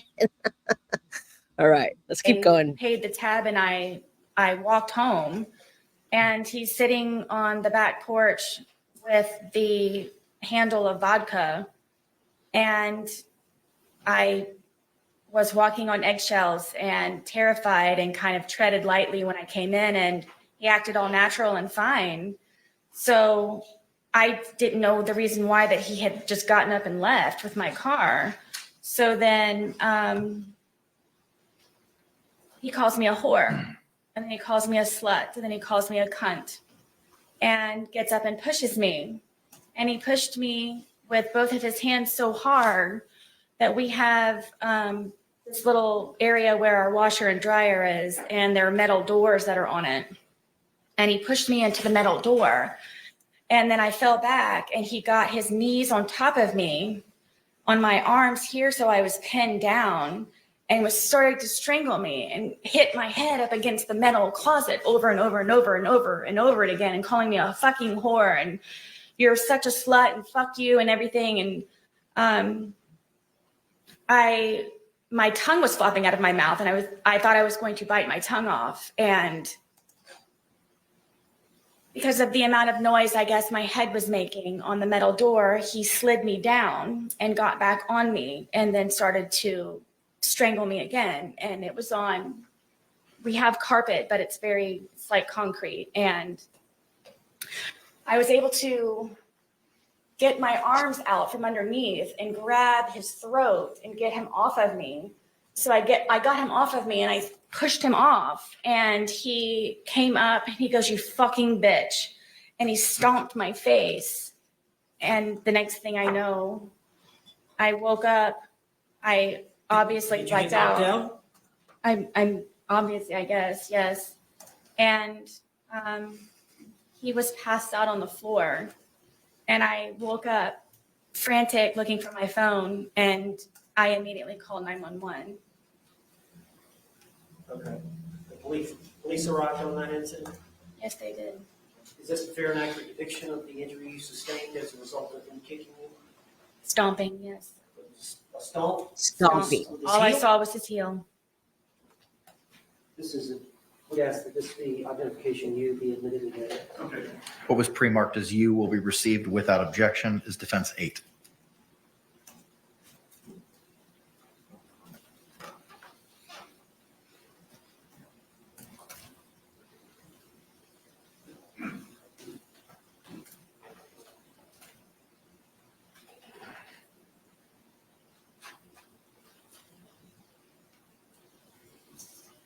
Was that the next day, or is that a few days later?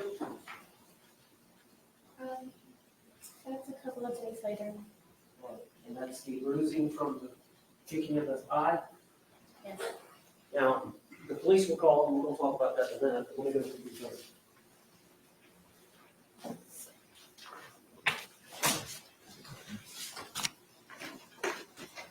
Showing you identification V, defense. Could you recognize that? You have to speak it. Yes. Can you identify that picture? Yes, Is that your leg? yes, And is that was like the injury to your knee? yes, Is that a fair and accurate depiction of the injury you sustained to your knee? yes, Do you remember how that happened? yes. Did you tell the jury? I was trying to get off of the back porch and he grabbed me and pushed me, and it was a rock or a really sharp piece of mold from him grabbing me and pushing me on. I mean, it did look like a black eye to me. I'm not sure if she enhanced it or what, but I mean, the prosecution is just letting her hang herself, in my opinion. They're not fact checking at this point. It doesn't really sound like she's in court. I've never heard an examination like this. I've never heard anybody just having their attorney talking at them and giving them the storyline, and then them going off on this tangent and showing evidence with no kind of validation, no dates, nothing. So I really do wonder why they quit stepping on my dog. My dog is just yelling at me. I'm like, hey. All right, let's listen to her lies some more. In a while, she's going to talk about doing puzzles, and Wes says hello. Onto the ground, and I guess I just happened to hit my knee just right on whatever it was. Direct. Were y'all drinking? Why did Of he course. push you? Because I wanted to get off of the back porch. He wanted to stay out there? Yes. He wanted you to be with him? What's the deal with him wanting to be with you all the time? Security, I guess. I don't know. I don't know. Did you do your best to please him? And then some, yes. All right, I'd like to introduce an evidence identification.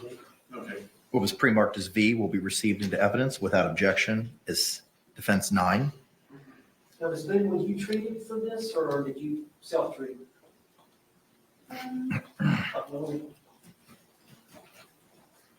Show the jury now. No, that was just, I got the first aid kit that I had for my son, and I just cleaned it up.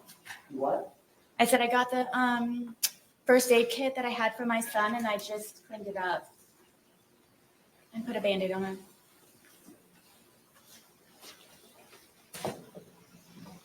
Bart, I'm showing you identification W. That's identification. You recognize that photograph? Yes. What is that a photograph of? This is a photograph of my arm. And is that a fair and accurate depiction of your arm with some type of injury? Yes, Do you remember this event? multiple times, yes. Well, I'm talking about this isolated event where this photograph was taken, the injury you sustained. Yep. Who injured your arm? Jorge Torres, Do you remember this event? yes. Did you tell the jury about it? This was one of the instances where I would try to pull away from him, and I don't know how my arm started to do this, but from him pulling from this way, how hard he would pull, with me trying to struggle to get away from him, it would leave these bloody under the skin splotches. So he wouldn't hit you sometimes, he would just grab you and pull you. Yes, from me trying to pull away from him, that's the point of it doing this, from me pulling away from him. Now, this is one of the many times y'all were both intoxicated. I mean, I can't say for sure, but yes, but whenever it would happen, yes, we would be drinking. Identification W is evidence. What was pre-marked as W will be received into evidence without objection as defense exhibit 10. There are no objections ever. And when they cross, it's ridiculous. You got to go cook. I'm going to keep watching, but I'm shutting off my phone. See you all tomorrow. Good night, Scary Sherry. We love you, and you know we do. We'll see you then. All right, let's keep going.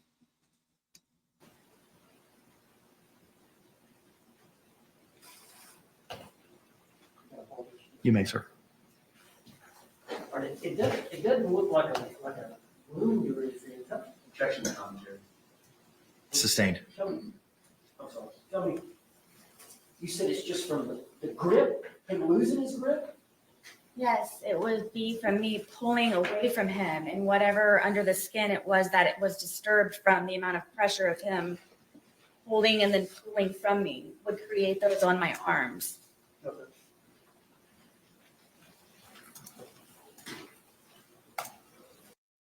I mean, I know we're watching this together and we're sitting there saying all this stuff about her. Could you imagine if this were your brother or an uncle or anybody to you, and you had somebody that took your brother's life or your uncle's life or your family's life, and for them to get up on the stand and say these things about them with no kind of foundation, no kind of merit, not even objections from the prosecution, it makes me wonder who's really there for George and what's going on. It just really doesn't.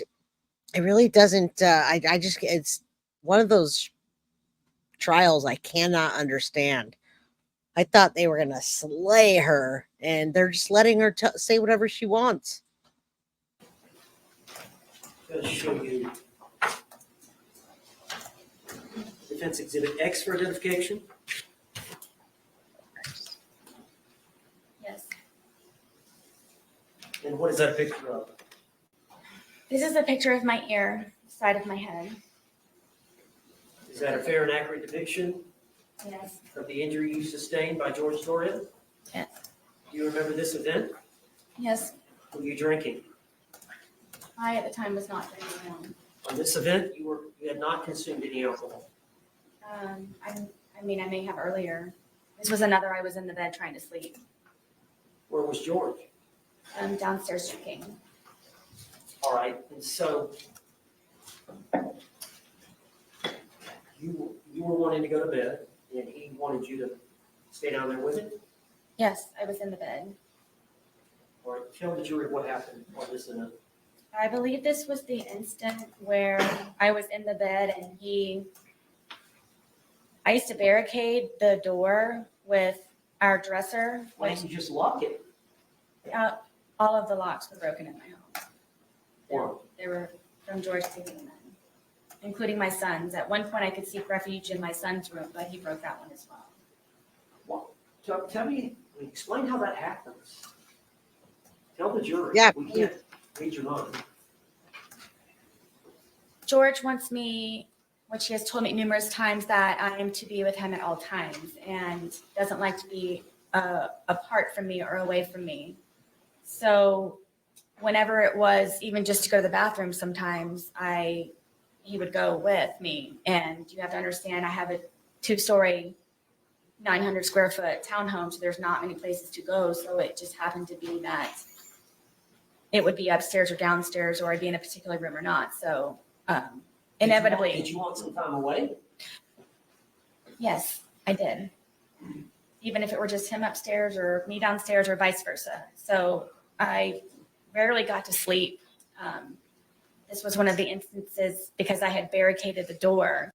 She is definitely playing the victim. And if she is that much of a victim, folks, and for all of you that do sympathize with her, I think Sadie's mama had some sympathy for her. I saw another lady in chat that has sympathy for her. Understand, I have sympathy for women that are abused, domestic violence, but please leave. Please don't do what she did and put yourself here. All right. So I have absolutely sympathy for domestic violence, women and or men or anybody. And hello, Millie. Good to see you. Love you. Hope I get to see you this members only Friday. With our, 200-pound dresser that we had. And then I had my nightstand barricaded up against the bed, to where it was even more difficult from the prior times of him breaking in. And he would, I don't know how he would ever do it, but he would get himself in through the crack of the door that he would be able to wedge the dresser in the nightstand. And he pulled me out of the bed and told me I was going to die. And I believe it's this incident, and punched me. And I believe it's this incident, and she couldn't even say incident. So I'm going to show you guys, people, ladies, humans. I'm going to show you real quick the image of her in the suitcase, and then I'm going to go to the next clip that talks about, and if you guys want to hang in there, please hit the like button. I mean, you don't have to hit the like button. You can still hang in here, but hit the like button. Asked her to interact. And there she is with the suitcase. Hit the like button, subscribe if you haven't. Do share my content. Now that we're covering other cases, that there's not as many people, but you guys are all freaking here. You guys are amazing. You guys are just beautiful human beings. All the locks broken. Come on. All right, let's watch her with this. I don't have the clip in the trial because there's such long pieces, but we're going to get into next where she talks about how much she loved George and all this stuff, playing puzzles, all these things that adults don't really do. Maybe drunk adults. All right, watch this real quick. With the very piece of luggage at the center of this investigation.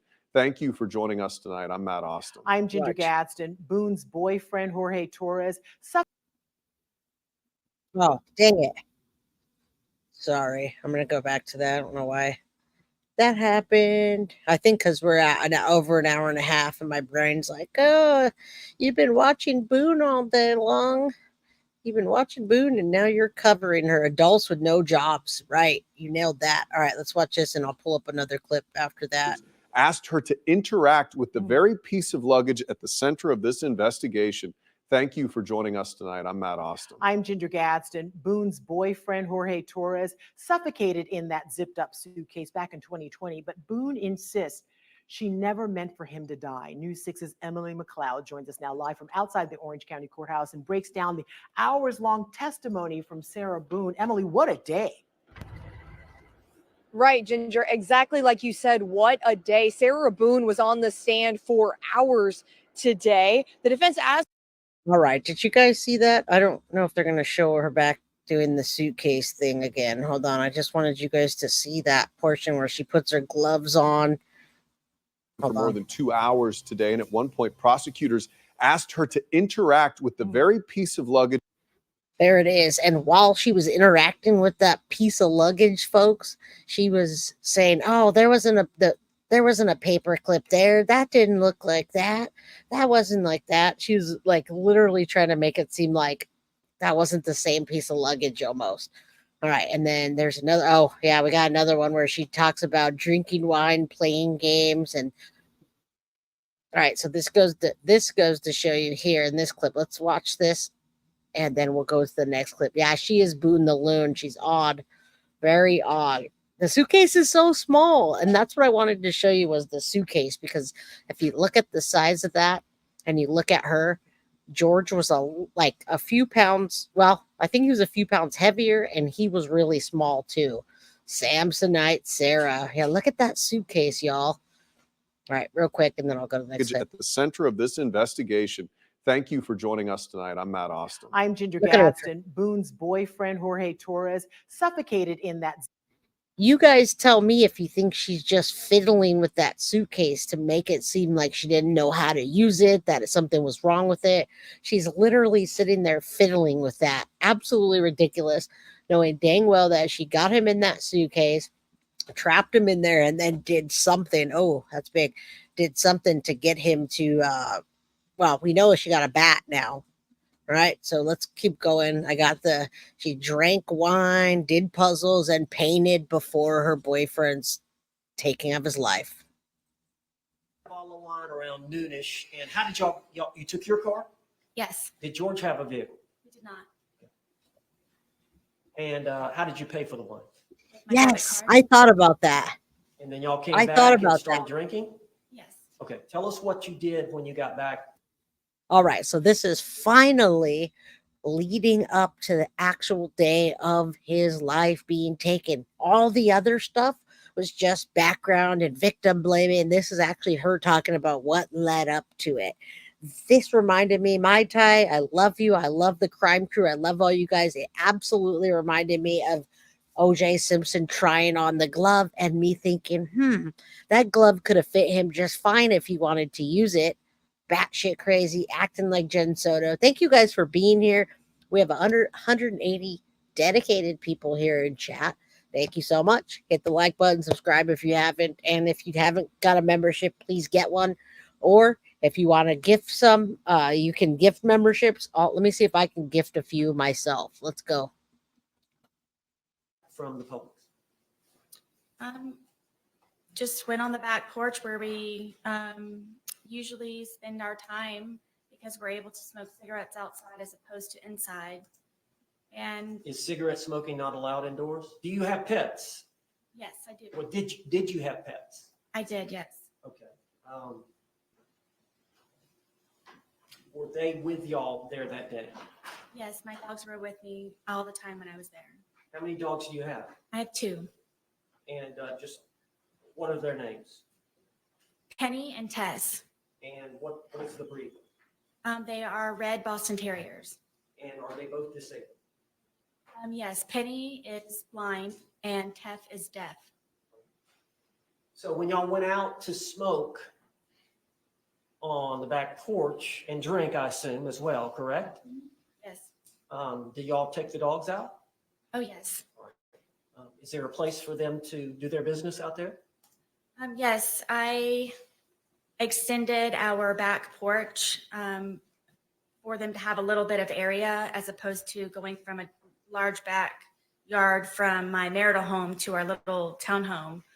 And they would come out there and do their business, and I could sometimes I would open the gate and then walk them in the back part of our apartment. So you and George were just going to enjoy the day together? Correct. Is it fair to say y'all don't have a lot of money? Yes.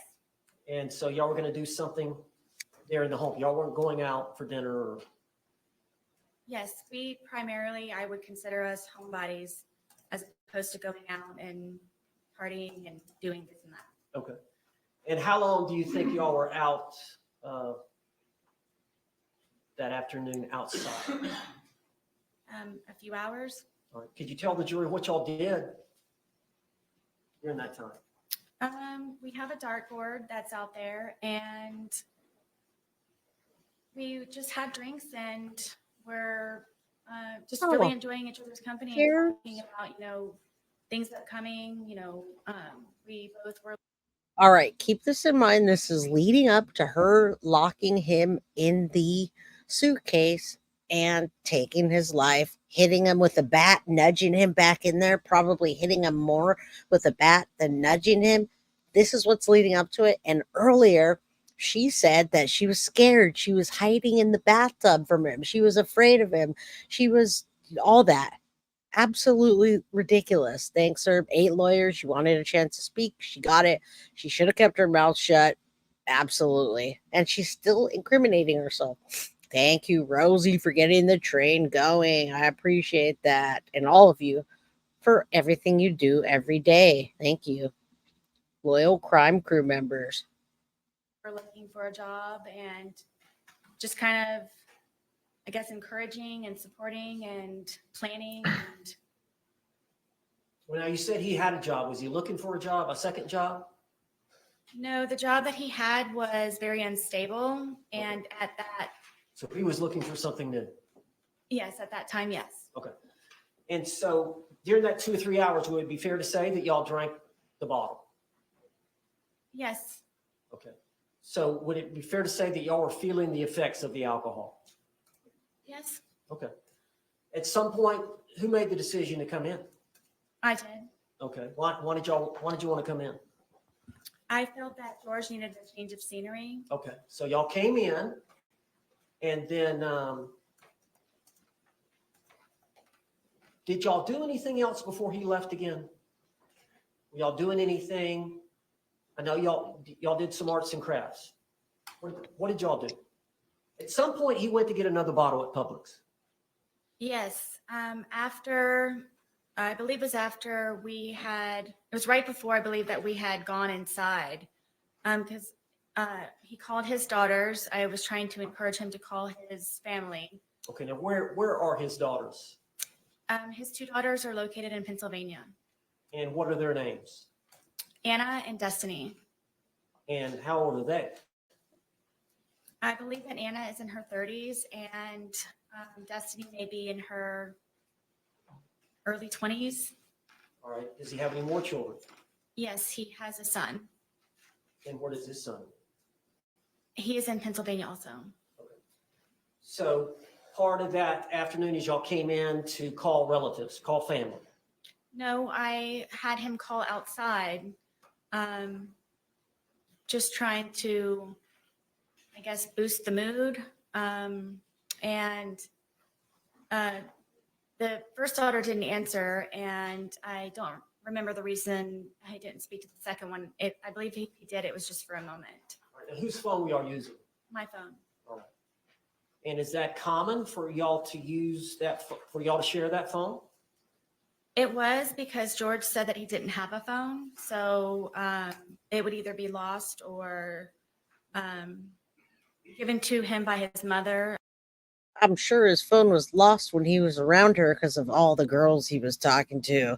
Yeah, that's interesting that she said that. And I caught that too about Cray, Nick. Isn't that the judge's name? George is 32 and she's in her early 30s. I was going to say that too. What was he, 12? He probably was like 15 or 16. But yeah, definitely interesting that she says that she's bigger than him. And I've heard her say she doesn't drink so many times. She actually says that. But then they only fight when they drink, but they always drink. And you're right, Sue, they were both horrible drunks. She just contradicts herself. And right now, this is leading up finally to the actual taking of George's life. So I didn't know he had a cell phone, so we would use my phone. So it was primarily your phone? Yes. Yep. Okay. And you took a lot of photographs that were on that phone? We still don't really Yes. know. Videotapes? Yes. Text messages? Yes. Phone call? He and I both on the phone calls. So he would use it as well. Yes. And that phone, is that the one that was seized in this case? Yes. All right, so y'all called his daughters, and then during that phone call period, did you also call his brother? Yes. Okay, and which brother was that? John. All right, now, how many brothers and sisters does George have? I'm gonna list them if that's okay. Okay. It's John, Pharrell, Isaac, Mo, She's so gross. and his sister. Okay. And do they all live here in Florida? Yes. Are they close by? As far as I know, yes. What about his parents? Yes. They live here as well? Yes. Okay. But his ex-wives and his children live up in Philadelphia? Yes. Okay. So you called the girls, then you called, or George called his brother. Yes. Was that conversation that long? No, it was not. And then after that phone call, were y'all inside by this time? Yes, at this point, I believe that it was. The only person that actually was involved in any of this, and they had her on the news, was his grandma.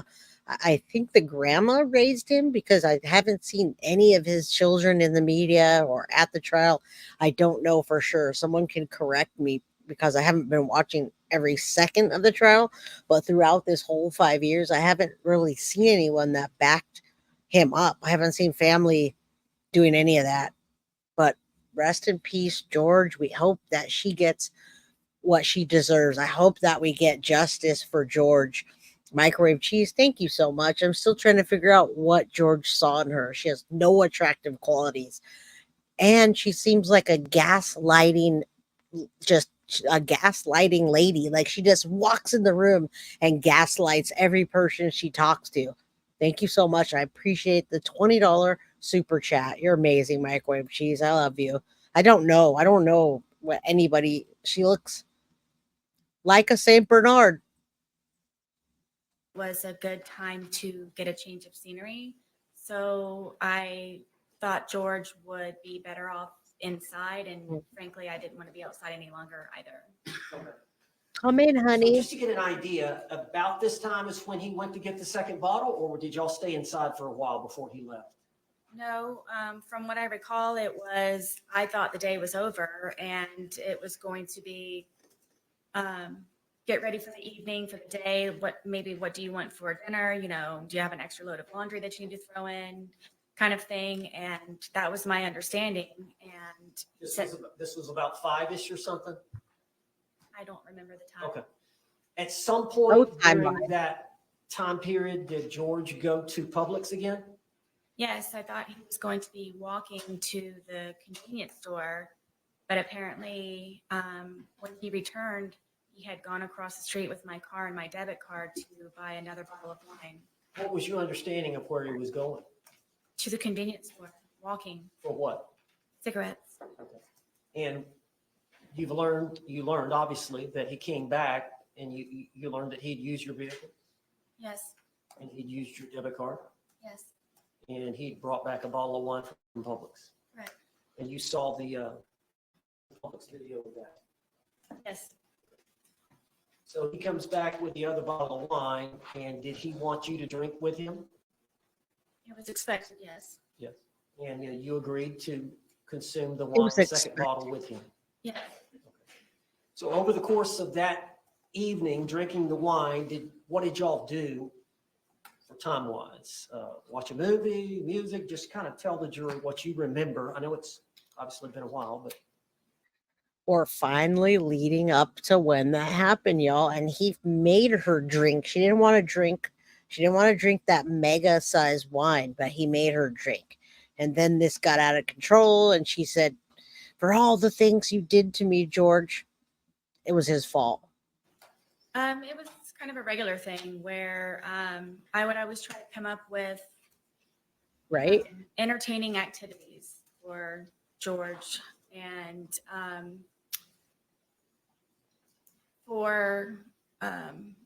I bought a puzzle. We started off at one point doing a smaller puzzle, and then we did that very quickly. So then I purchased a larger puzzle, and I believe it was 1,000 pieces. So I thought to get his mind off of things and to focus on something, it would be smart for us to do the puzzle. So for however long that took, we finished the puzzle. So that was one. did you every piece was finished or was? Every piece was finished. It was strange that we couldn't find one piece, and we thought it was funny that it was like in like the perfect place on there. But yes, every one but one piece. All right, after the puzzle, what did So she could remember the puzzle and the things that they did and little games that they played, but she can't remember the important things at all, like nothing. And she's thinking about it. what did y'all do? I decided to continue to maintain and focus him, and I have a bunch of paints that I used of my son's that his grandmother bought him. It's a very big art wooden box, and it's got pastels, pencils, paint, any kind of whatever. And he and I were very much into art, and with this resource, it got him very interested in being more creative. How long have you been into art? Ever since I can remember. As a child, You like to draw? I like to do anything artistic. And I know, Oh. we saw some of the pictures of your apartment, but it looks like there was pictures and artwork up. Is that all your work and George's work? The majority of it, yes, are belongings from my home. And then also Yes. some of George's, yes, on the wall. Was he pretty good at art as well? Yes, All right, so you both enjoyed doing that. very much. So y'all got out Lucas's art set. What did y'all do with that? We were just, I guess, doodling, whatever. I would always tell him that everything that you make is a masterpiece. So just let loose and just let it go. And we would just paint and And paint and drink, yes, and listen to music sometimes, and yes. Paint Now with and the drink. dogs, did y'all get the dogs involved? Oh yes, my dogs follow me everywhere. Yes, Was there some dancing going on with the dogs? yes. After we had completed the puzzle and I guess we're painted out, I thought that it might be a good point for us to maybe listen to some music. And the music that George listens to is it's very fractious to me, and it was definitely not going to lighten the mood. So we ended up finding some channel on the radio, and he was feeling it. And then we ended up, my one dog gets very active and was dancing with us, and we were just having a good time listening to music. So gross. I guess it's getting pretty late in the evening. Yes. Anything else I've missed? I don't believe so. All right. So tell us where y'all ended up before you started the game. 30? We were there. I couldn't think of anything else possibly that I had to continue entertainment. But I remember sitting at the end of the couch and him sitting in one of my son's chairs that was in the living room, and just kind of doing this. Like, what are we going to do now? Like, I very much would like to go to sleep. Had y'all finished off the that bottle that he had bought? No, they didn't finish it off. Her alcohol level was 2 times what it should be the next morning. I'm sure they finished it off. And yeah, Sarah, was it rap or metal? What do you mean by fractious? What does that mean? And what, George gets bored and you have to entertain him? Oh, this is such... DA comes in hot. All right, we're almost done with this, and then we'll get to that part. I feel like I wish they were hotter than that, but we'll do it. Hit the like button, y'all. I don't remember, to be honest with you. Bless you. Would it be fair to say that as the Bless day you. wore on, the more y'all consumed? Yes. All right. And would it be fair to say that as the day wore on, the more you consumed, the more effects you felt from the alcohol? Of course, yes. Both of you. Yes. Okay. So you would agree, would you not, that at the time y'all were trying to figure out something to do and you put your hand on the couch, that would it be fair to say that y'all were intoxicated? Yes. Tell the jury what happened. At one point, I guess he knew that I couldn't come up with anything else, tapped me on my knee and said, "You're it." So from there, I ran up the stairs and hid into our shower, just waiting for him to find me so we could hopefully go to sleep soon at some point. And Your shower, is it a tub or just a walk-in? it's a tub, but it's in the master bedroom, and you have to go all the way upstairs. You have to go in the bedroom, and then you have to go into the bathroom part, and then there's the shower part. So did you lay down in the tub? At one point, yes, I was. So you were hiding? I was trying. Okay. And did you believe that he was going to come try to find you? See, this doesn't make sense because she says she's hiding. This is absolutely ridiculous. But in other instances, she said they were having such a lovely day. That makes no sense that she was hiding in the bathroom. Yeah, it does get worse. These are clips, so I don't know how much I'm going to play of this, how much more. But do hit the like button. We have almost 180 people in chat. Thank you. Yes. Did you wait? Yes, for quite some time. All right. Then what did you decide to do? That I decided that I need to go to sleep. I'm picking my son up the next day, and we need to start wrapping up the evening. And I went downstairs to find where he was. There it is. And they stopped it. They stopped it. All right. I'm going to go ahead, since they did that, I'm going to go ahead and go on to the cross-examination. And they don't have clips of this, so I'm going to have to find the spot real quick. Let's find it. Was when I originally met him, and I knew that Hold was on. him still. I knew that it could be found, and I just couldn't figure out what it was that I was doing wrong in order for it to not be back to where that was. And I was tired of living in fear and just sick all the time of I'm tired too. figuring out how I can entertain him so I don't die, and continue a relationship with my son and try to live a normal life. That wasn't a normal life for me. And just, I bottom line is I didn't want to die. Did everybody watch the cross-examination? Because I know everybody's tired. All the mods are tired. Everybody's like, we're almost at 2 hours. I can do the cross-examination on a different day if you guys want. Sorry, Synth. If you're tired, go ahead. I can watch this for a little while. I definitely listen to this all day. Let me know in chat. I would have died, or I would have been disfigured or maimed, or if it weren't me with the bat, it would have been him if he were to have gotten out. Sorry.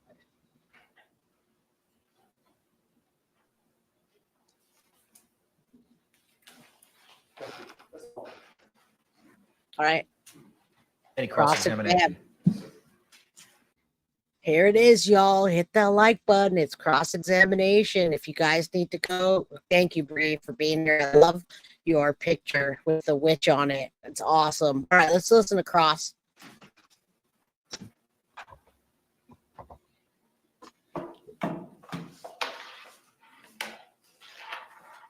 George know somebody named Crystal? Did you ever mention Crystal in your text messages about being one of his bitches? One of his bitches. Don't know. I don't remember. How about Christine? Did George know a Christine? I don't know. How about a Pamela Erickson? These may have been people that he was communicating with on whatever the platform was. On your phone? I believe so, yes. And did you find these communications? I believe I found one or two of them from some of them. And did you send a long letter to his family to relay to him about? All right, keep in mind this is cross-examination. I'm turning the volume way up because she sounds like a little girl now. We can play a drinking game, and every time she sounds like a little girl, we'd be drunk. Let's listen. George and his girls that he was cheating on you with. Hold on. I believe so. Okay, so you do know those names, right? I don't remember them. It's been however long. Okay. Now, on February 24th, 2020, you called 911 at about 1 p.m., correct? Yes.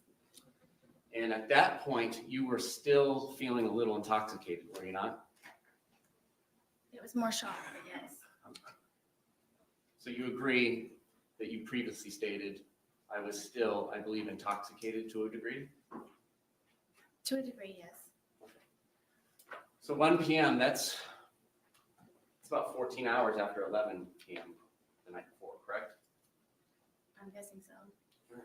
Well, 12 hours prior would be 1 a.m., and then 12 a.m. is 13 hours, 11 p.m. is 14 hours, correct? Okay. And you were present here for the medical examiner, Dr. Zydowiczz, to testify, correct? Yes. And you heard her talk about all the effects of ethanol that has on the human body, correct? Yes. And she also mentioned something that it, on average, dissipates at about 0.015 an hour. Do you recall that? I believe so. Okay. So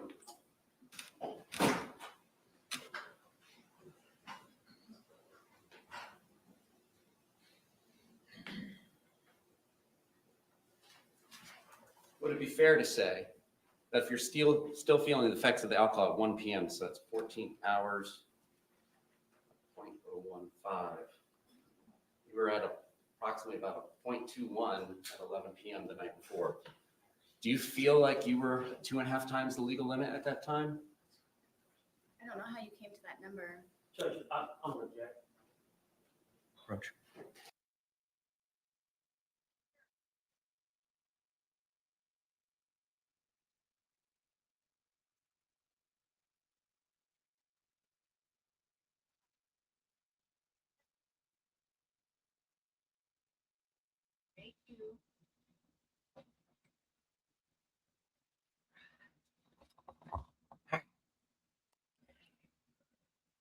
I'm still here.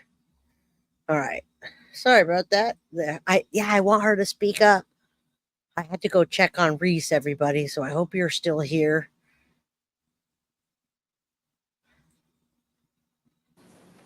There we go.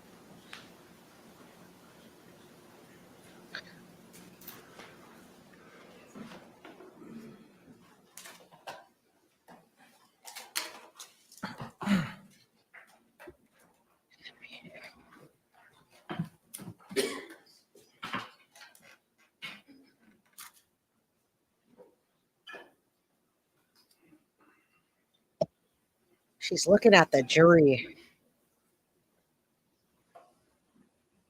Yes, she is. Thank you.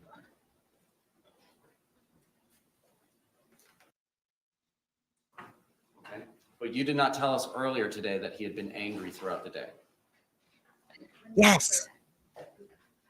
You described your entire day of doing puzzles, and arts and crafts, and outside by the dartboard, and you said it was a wonderful day and everything was fun until he was in the suitcase. Did you not testify to that earlier today? I did. My I specific did. question between these two movies is, this is when he begins to get angry and trying to push his way out and to get out of the suitcase, correct? Angry again, yes. And he was expressing his anger in what?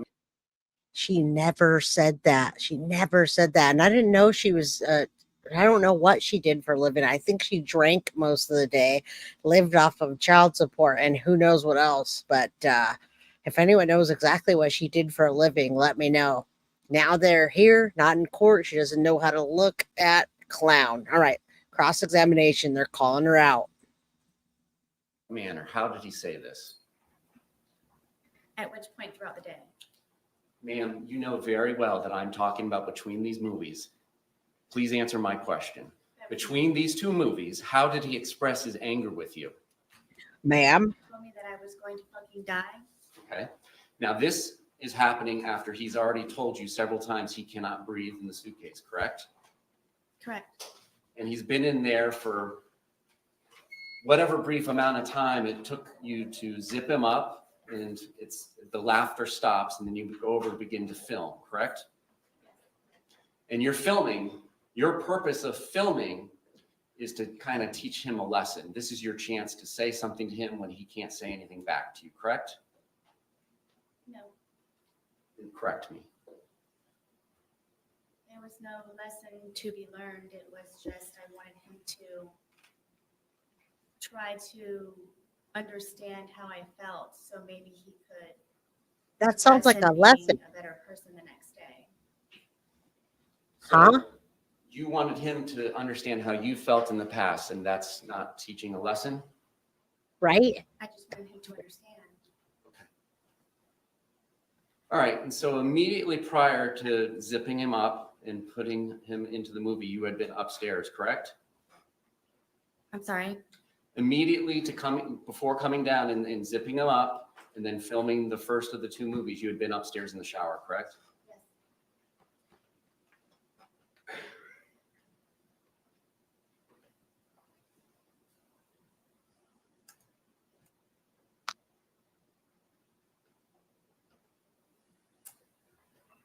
I'm going to publish what has been labeled as image_1061, which according to the timeline was captured at 11:03 p.m. 31 seconds with her device.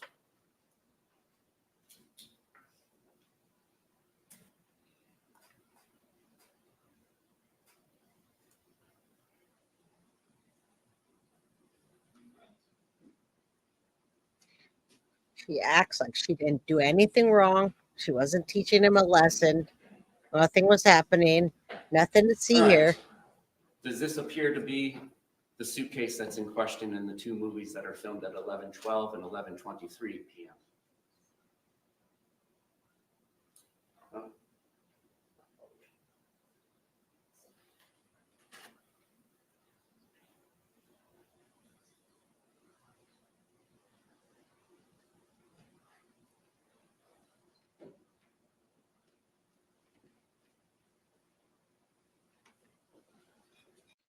And if you guys want to go watch the whole thing, you can just go to Law and Crime. You don't have to go to anyone's channel. It's like an 8-hour day. So go to Law and Crime, hit play, and just watch it through, take a nap. I only played key parts of it, and now I'm playing the rest of the cross. So yeah, I didn't have time to sit here for 4 hours.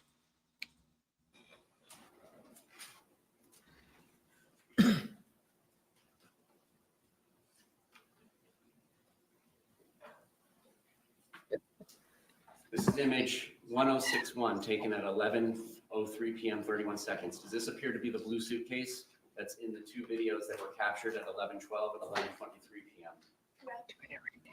Did you take this image at 11:03 p.m.? She doesn't remember. If I did or not. And again, we had, and by we, I mean you and Mr. Torres, 2 1.5 liters bottles of wine and plus whatever was left over from the day before, correct? Correct. So you don't remember taking this photograph? I don't. Do you remember whether or not Mr. Torres was in here? Lie. I don't remember taking the photo. Okay. So Lie.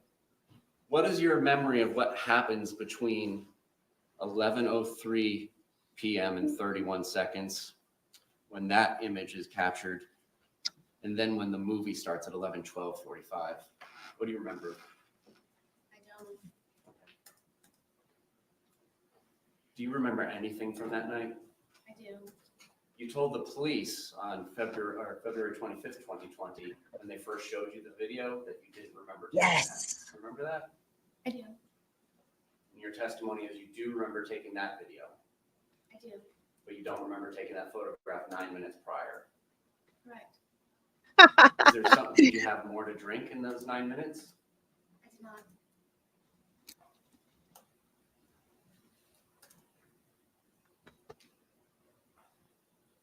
Was Mr. Torres in that suitcase the entire time between 11:03 when that image was taken and then when the second video was taken at 11:23 p.m.? I believe so, yes. So for I 20 believe minutes? so. Yes? However long the time frame is, Did he begin telling you that he couldn't breathe before the video, or do you not remember? I don't remember. Of course she doesn't.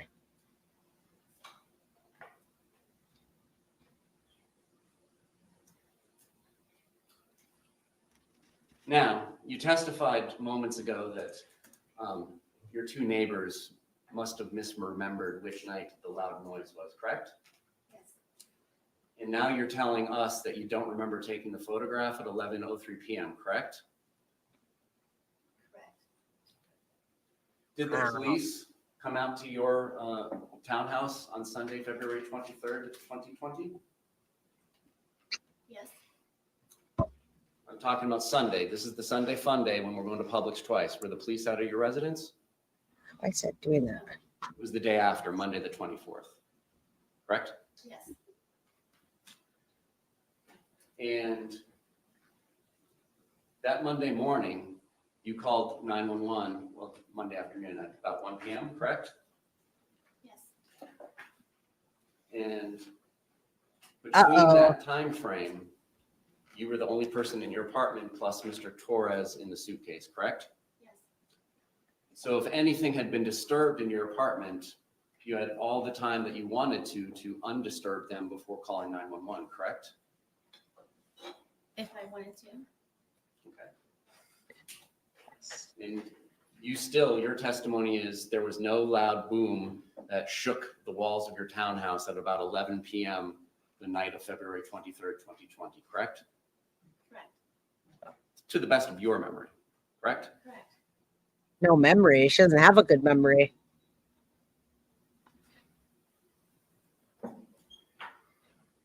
Now, that second video is 22 seconds where you just hear him say Sarah and you don't say anything, or you're familiar with that video, correct? Yes. It's after that that you go upstairs, correct? Yes. How quickly is it that you go Dun, upstairs dun, after that? dun. It was pretty quick. Can you grab the dogs? No, the dogs were upstairs already. Okay. Did you call 911 and let the police know that you had zipped somebody shut in a suitcase and they had not been able to get out for 20 minutes? Nope. I did not. Did you go to Brian's house and tell him, I had to zip Mr. Torres up in a suitcase shut? We need to do something about that before he passes. I believe that's what the phone call was. Okay. Well, what do you remember now about the phone call with Brian? Speak up, I lady. know that I called him.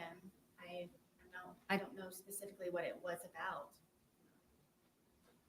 Now, your testimony, it seems like you spend day after day finding things to entertain Mr. Torres to do, correct?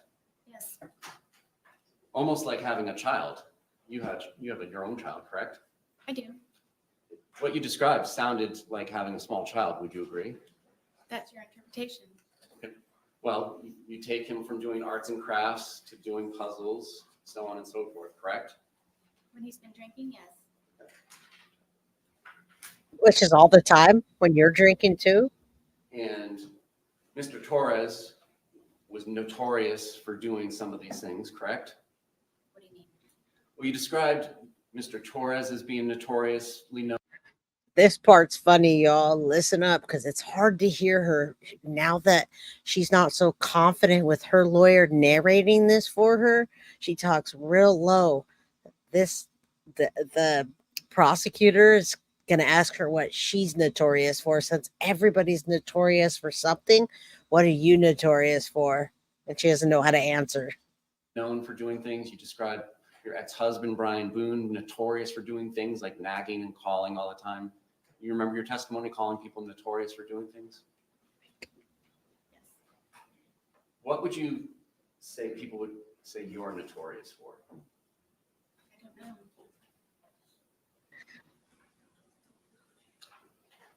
And you would not answer Brian Boone, your ex-husband's phone calls, just so that you could let him know that you're busy and you have things going on, correct? I knew that at whatever time it was that he was calling me, that he could wait for the few moments of me getting up to where Lucas gets out of school at 3 o'clock. Okay. But you wouldn't return his call. You would let him call several times, correct? That day, yes. Okay. How about other days? Would he have to call to remind you to get Lucas on other days? He wasn't reminding me. He was just making sure that Lucas was covered for pickup or drop off. All right. You didn't mention to the sheriff's office on either February 24th or February 25th about going to Publix with Mr. Torres at noon or 12:17, did you? I don't recall. School. The best evidence of that would be the recording of those interviews. Correct.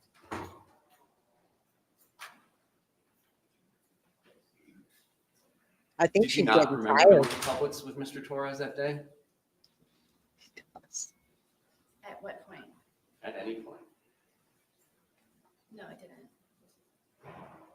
Yes. You had indicated to the police that it was about 4 p.m. that you all had started drinking after doing chores. You recall that? I do.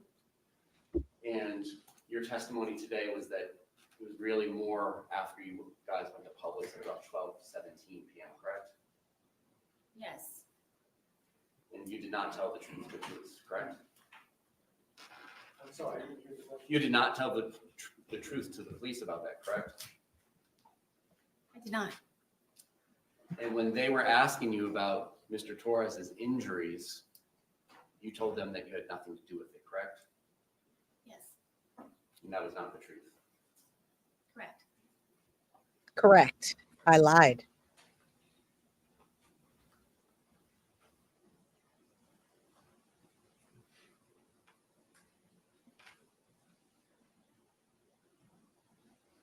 Just cuff her. What did you all have for breakfast on the 23rd? I don't remember. Did you all have Potatoes. lunch? I believe we had leftovers from, I think, something that we had in the fridge. And do you recall what those were? Not at this point, no. And then I believe you mentioned having a sandwich of some sort for dinner. No, I believe it was for, I'm guessing he and I ate at the same time. What'd you eat, lady?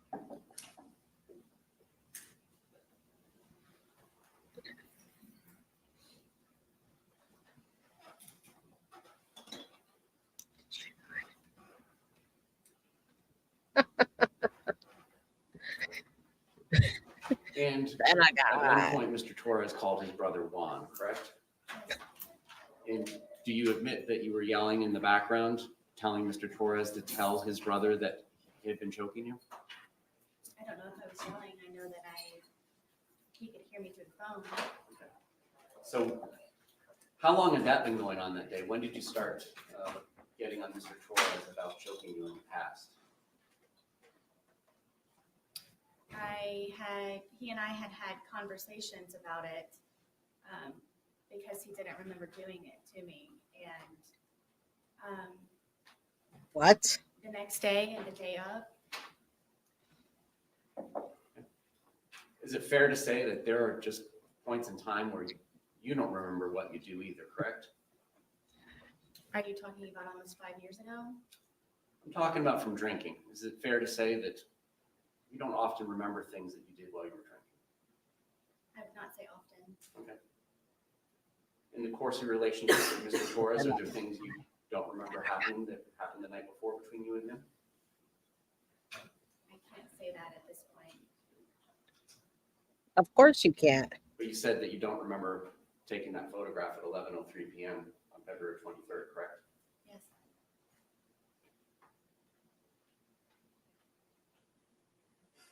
Was there anything else that you were telling Mr. Torres that he needed to tell his brother? Not that I can recall. Was there anything course you were you can't. telling him that he needed to tell his daughters?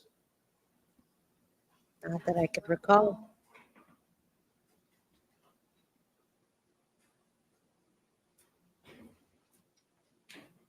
She looks like she's gonna cry. She is too stupid. An absolute clown.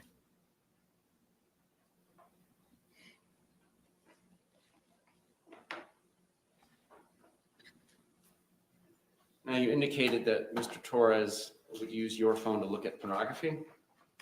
Correct. Were there ever any points in times when it was you that was used looking at pornography? If I was, it was to go back and look to see.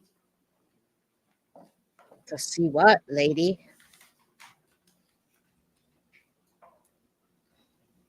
Did you ever threaten to get Mr. Torres arrested if he did not do what you wanted him to do? Of course she did. I wouldn't say threaten. Okay. I did it. Were there ever points in times where you would like him to call you or return a call? And if he didn't do that, you would threaten to get him arrested? It depends on if he had my keys or something that I needed from him. And She it was looks your defeated. Townhouse, correct? Mine, yes. Flush hours. When did you get him off the lease? I'm not sure what year it was, but I don't think he was actually removed from the lease. Okay. I think he was made a different type of tenant. And did you change the locks so that he couldn't get back in at the points in times when you kicked him out? I did sometimes. And then would you leave the key in the hiding spot that he was aware of? She's dumb. There were multiple hiding places. On any of the 911 calls, did you ever mention that Mr. Torres was aware of where you kept your keys and that's how he got back into the house? No, I needed to. Too bad she He'd never break into my Yes. He wouldn't break into your Right, home. It's your testimony that you did not push him down the stairs, correct? Yes. And in fact, it was him that dragged you down the stairs the night before, correct? Yes. Now, by dragged, did you leave your feet? Yes. And did you get scrapes on your knees or anywhere from the carpet? I'm not sure. Did you get any injuries like bruises or abrasions or scrapes? I was missing a lot of my hair. Yes, that was on the stairwell. And you agree that you were photographed on February 24th when the police came out, correct? The day of the incident? Well, the afternoon after the incident. We're not sure when he passed. Yes. Oh, Some of those photographs showed ashtrays inside your house. I thought you said you guys couldn't smoke inside your house, oh, got you. but you did, right? Sometimes, yes.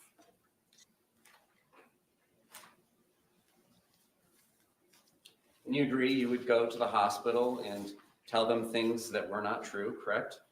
Yes.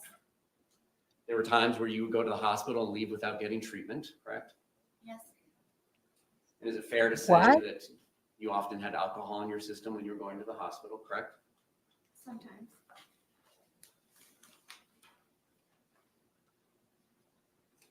Wow.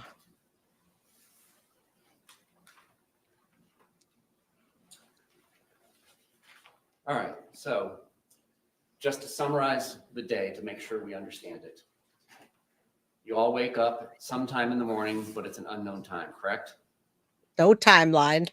On February 23rd. Or early afternoon.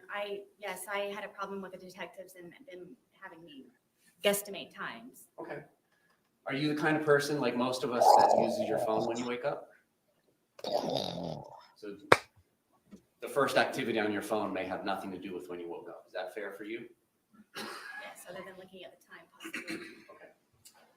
So at some point you wake up, it doesn't sound like you have breakfast, correct? Correct. You do some chores, correct? Yes. So that is true. That part of it is true. You did do chores before going to Publix at 12:17? Yes. All right. After chores, you go to Publix and you get that 1.5 liter Magnum bottle of Woodbridge Chardonnay, correct? Magnum. 1.5 liters. Instead of the 750s, it's the double size. It's like 2 bottles of wine. Okay, yes. So you got a 1.5 liter, right? Yes, it's the larger bottle. And you got home and you at 100 pounds and Mr. Torres at 103 pounds began drinking this wine, correct? I'm guessing so. I'm not going to guess times. Well, don't guess. I mean, you got home from Publix. When was your first drink? I'm not sure. That morning? I could have continued to do whatever was left over from what we didn't do before we went to Publix. Okay. So you may have started drinking even later, correct? She stole my day too, y'all. So do me a favor, like Carly said, and hit that like button. I just got to get in this, and then I'm going to need a break from Sarah Boone, y'all. Oh, I'm glad we're getting it done today because she's driving me nuts. And 12:30 when you get back from Publix? I don't know. Okay. Was it 1:30 or 2:30 when you began drinking? I don't know. All right. Was What do it you mean you before any of don't the know? phone calls to the brothers and his daughters? Yes. And so you drink what's left in the bottle of wine from the day before that's halfway labeled, correct? At some point. And then you Let's drink listen to that. 1.5 liters of wine, and he goes out and gets another one on his own without your permission or suggestion about 5:30, correct? Correct. And then you all consume that one as well, and it ends up in the trash can at the end of the night, correct? Apparently. Apparently. At what point in the night does your memory tape stop? You described that it wasn't on at 11:03 p.m. when that photograph was taken. What's the last thing you actually do remember prior to these videos being made? We're almost done. I don't recall it at this point. I don't remember. Speak up, lady. All right, and so it ends in hide and seek after arts and puzzles, correct? He says, tag, you're it, but you run and go upstairs and hide, right? Yes. So does that mean he's it and he's supposed to come find you? No. Okay. So you both hide. No. Okay. How does this work? Oh, man. I don't know how to tell you. Okay. I was. This is the moment we've been waiting 5 years for, folks. This is them playing hide and seek. All right, let's listen, and then we can get the heck out of here. And I went ahead. I mean, my understanding of the rules of hide and seek is one person will be it, cover his or her eyes and count to like 20 and then go find the person that's hiding. Is that your familiarity with the rules too, or you guys have house rules? I understand how the Okay. game of hide and seek So works. explain to me, what was your expectation? You go up to the shower. Were you expecting him to come find you? I was. Okay. And after a while, he She did said not she come was- find you. What? Yes. And that's when you return downstairs. Correct. And because of the way your townhouse is set up, you can kind of see over where the suitcase is and that he's trying to hide in there, but it's not successfully hidden just yet. I mean, yes, you have to come down a good ways in order to be able to. Right. do that. But you saw, you testified those before you got to the bottom. Yes. And then you come over there and thinking that it's funny, you zip him shut, correct? Yes, we both thought it was funny. Okay. Dun, dun, dun. Enter into the well? Yes. Yes. Deputy, we release her into the well, please. Here it is. Well.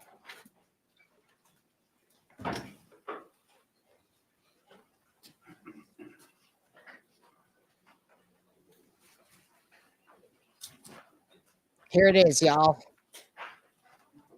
So this is what I showed you earlier. They're not really saying anything. This is the moment of the O.J. Simpson gloves. So they're going to bring out the suitcase now, and they forget to tell her to put gloves on. So look at the size of that suitcase. It doesn't really matter what he's saying right this second. I showed you earlier. Yes, here comes the fiasco. Here's what we've all been waiting for. All right. Yeah, she feels confident, but look at the size of that. It's tiny. Let's see what happens. We'll watch the moment of the OJ glove. That's what it's equivalent to.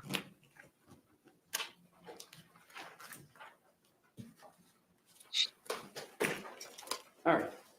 Ms. Boone, can you demonstrate to the jury where Mr. Get in. Torres' head was and how his body was positioned in the suitcase, if you don't mind? All right, and then is it fair to say his feet are kind of down here, which would be the front left corner from their perspective in the jury box? Yes. And then his knees are kind of tucked up towards his face. If I remember correctly, yes, that's the position. Okay. All right. Can you help me understand how it was that his zip is shut? Can you get show in? us where you say he left an opening that his hand got out of? Would it be easier to put it down here? I didn't want to make you go down there. If you're happy doing that, I like it. Get down, get down, get down. She need to be wearing gloves. Agreed. If she's going to be manipulating it.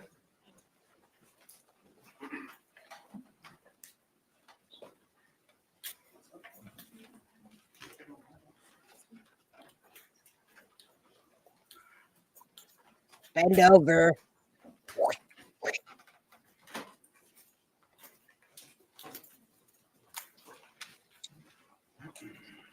Get in, get in, get in, get in. Just demonstrate how she zipped it shut. Look. Okay, well, where's the paperclip? And do you remember what it was in?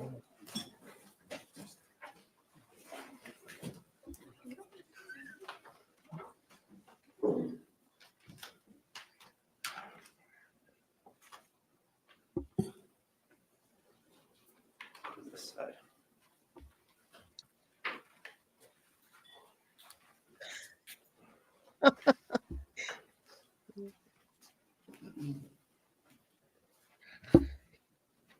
I would make her get in. I'd say, let's see what happens. Get in so we can see what size. Look at how she's distancing herself.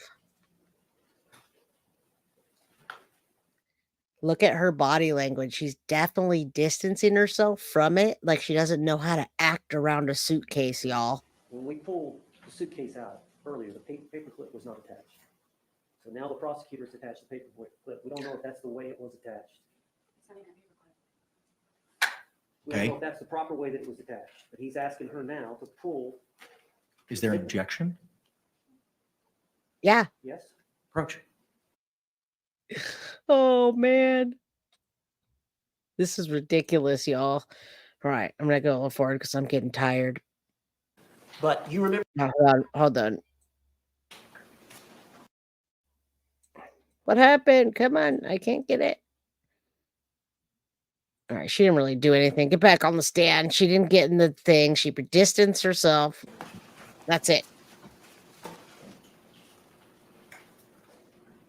Ms. Boone. Oh, he put himself in The there. question that you poked him and you didn't poke it. You poked every time you poked him hard with the bat, he was inside the briefcase, the suitcase.